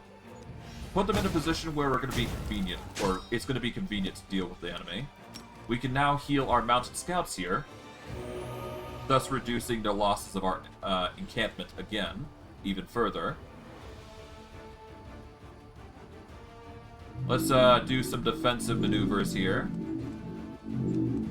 We'll just have our wolf just take out the cultists here. There we go. We're going to suffer some losses here. That's fine. We heal the champion here. There we go. Our losses are now negligible. And as a result, we come out of this without losing a single unit. Just had to play it safe. And we get back our units here, and we managed to get another settlement, which is nice. Which is always good to have. Another settlement's always nice. You just had to plan it safely. And as a result, we did level up. And we can choose between Experienced Traveler, Master of Maneuvers, Outflank, or Salvage. We don't need Outflank here. We don't need Master of Maneuvers here. An army restores 10 additional movement points every day per level of this feat and has 10 additional movement points. Having more movement is always nice, but honestly, we're going to go for salvage. Having more finance points to work with is always a good thing in an army. And while I could move faster, honestly, I'm fine just moving slowly. I'm cool with that. If we need to move slowly to win a war, it's fine. We need more profit anyways. Capitalism at its finest, as if you will. Alright, we don't really need to go any... Well, I guess we can go further. There is one more settlement here. Nope, we can't actually go any further, because that is the pinnacle of how far we can go. We are going to open this up. We're going to manage the lands of Yath Wash here. Preparing it for the eventual evolution. Let's build some stuff here. The typical stuff is enough. Put the inn here. We need the supply center, so we need 35 points of resources here. Bada boom. And we're up to 8,000 resources, which is actually impressive. I might have gone... I should probably gone for movement. Ah well, whatever. Alright, I think that's it. Army-wise, we're basically golden. There's no more people that we can buy, per se. Well, no people I can buy, period. Yeah. No, I think we're basically golden. I guess the only other thing I can think of is probably recruiting a general here. Let's see, what sort of generals can we get? Let's add Baroness Gunther to the party, I suppose. Well, actually... No, we can get somebody else. Can we? Let's see. We've got Magister Pikewell, Cossphere. You know what?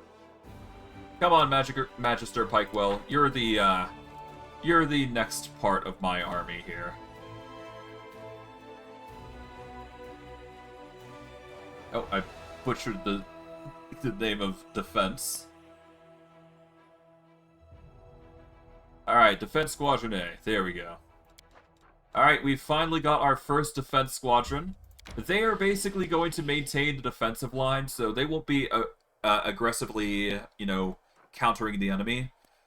Only in extreme circumstances will we ever need to use a Defense Squadron, but they're basically going to be running around, clearing out the pass, and showing us what areas are available for us to run amok in, and what areas we need to go through.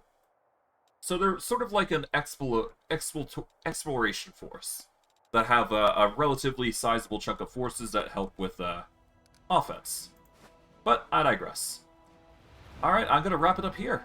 For next stream, what we're going to be doing is we're going to be going to the Sacred Lands to check that out, because I do believe there's some merit going there. And we're going to make our way over to the Dragon Burial Ground before we teleport our way back to Drezen to see what the Court of Whimsical Fang has and see what Arueshalae has for us. Because there's clearly a number of things that we still got to do here. Namely, we've got to explore the Heart of Mystery, the Ravaged Longhouse. There's still the makeshift lab that we have to grab. But ultimately, it's just a bundle of stuff that we can easily do, given some time. But I digress. I'm going to wrap it up here. I hope you guys enjoyed today's stream. I know I did. And I will see you guys next stream. Take care, everybody, and have a good day.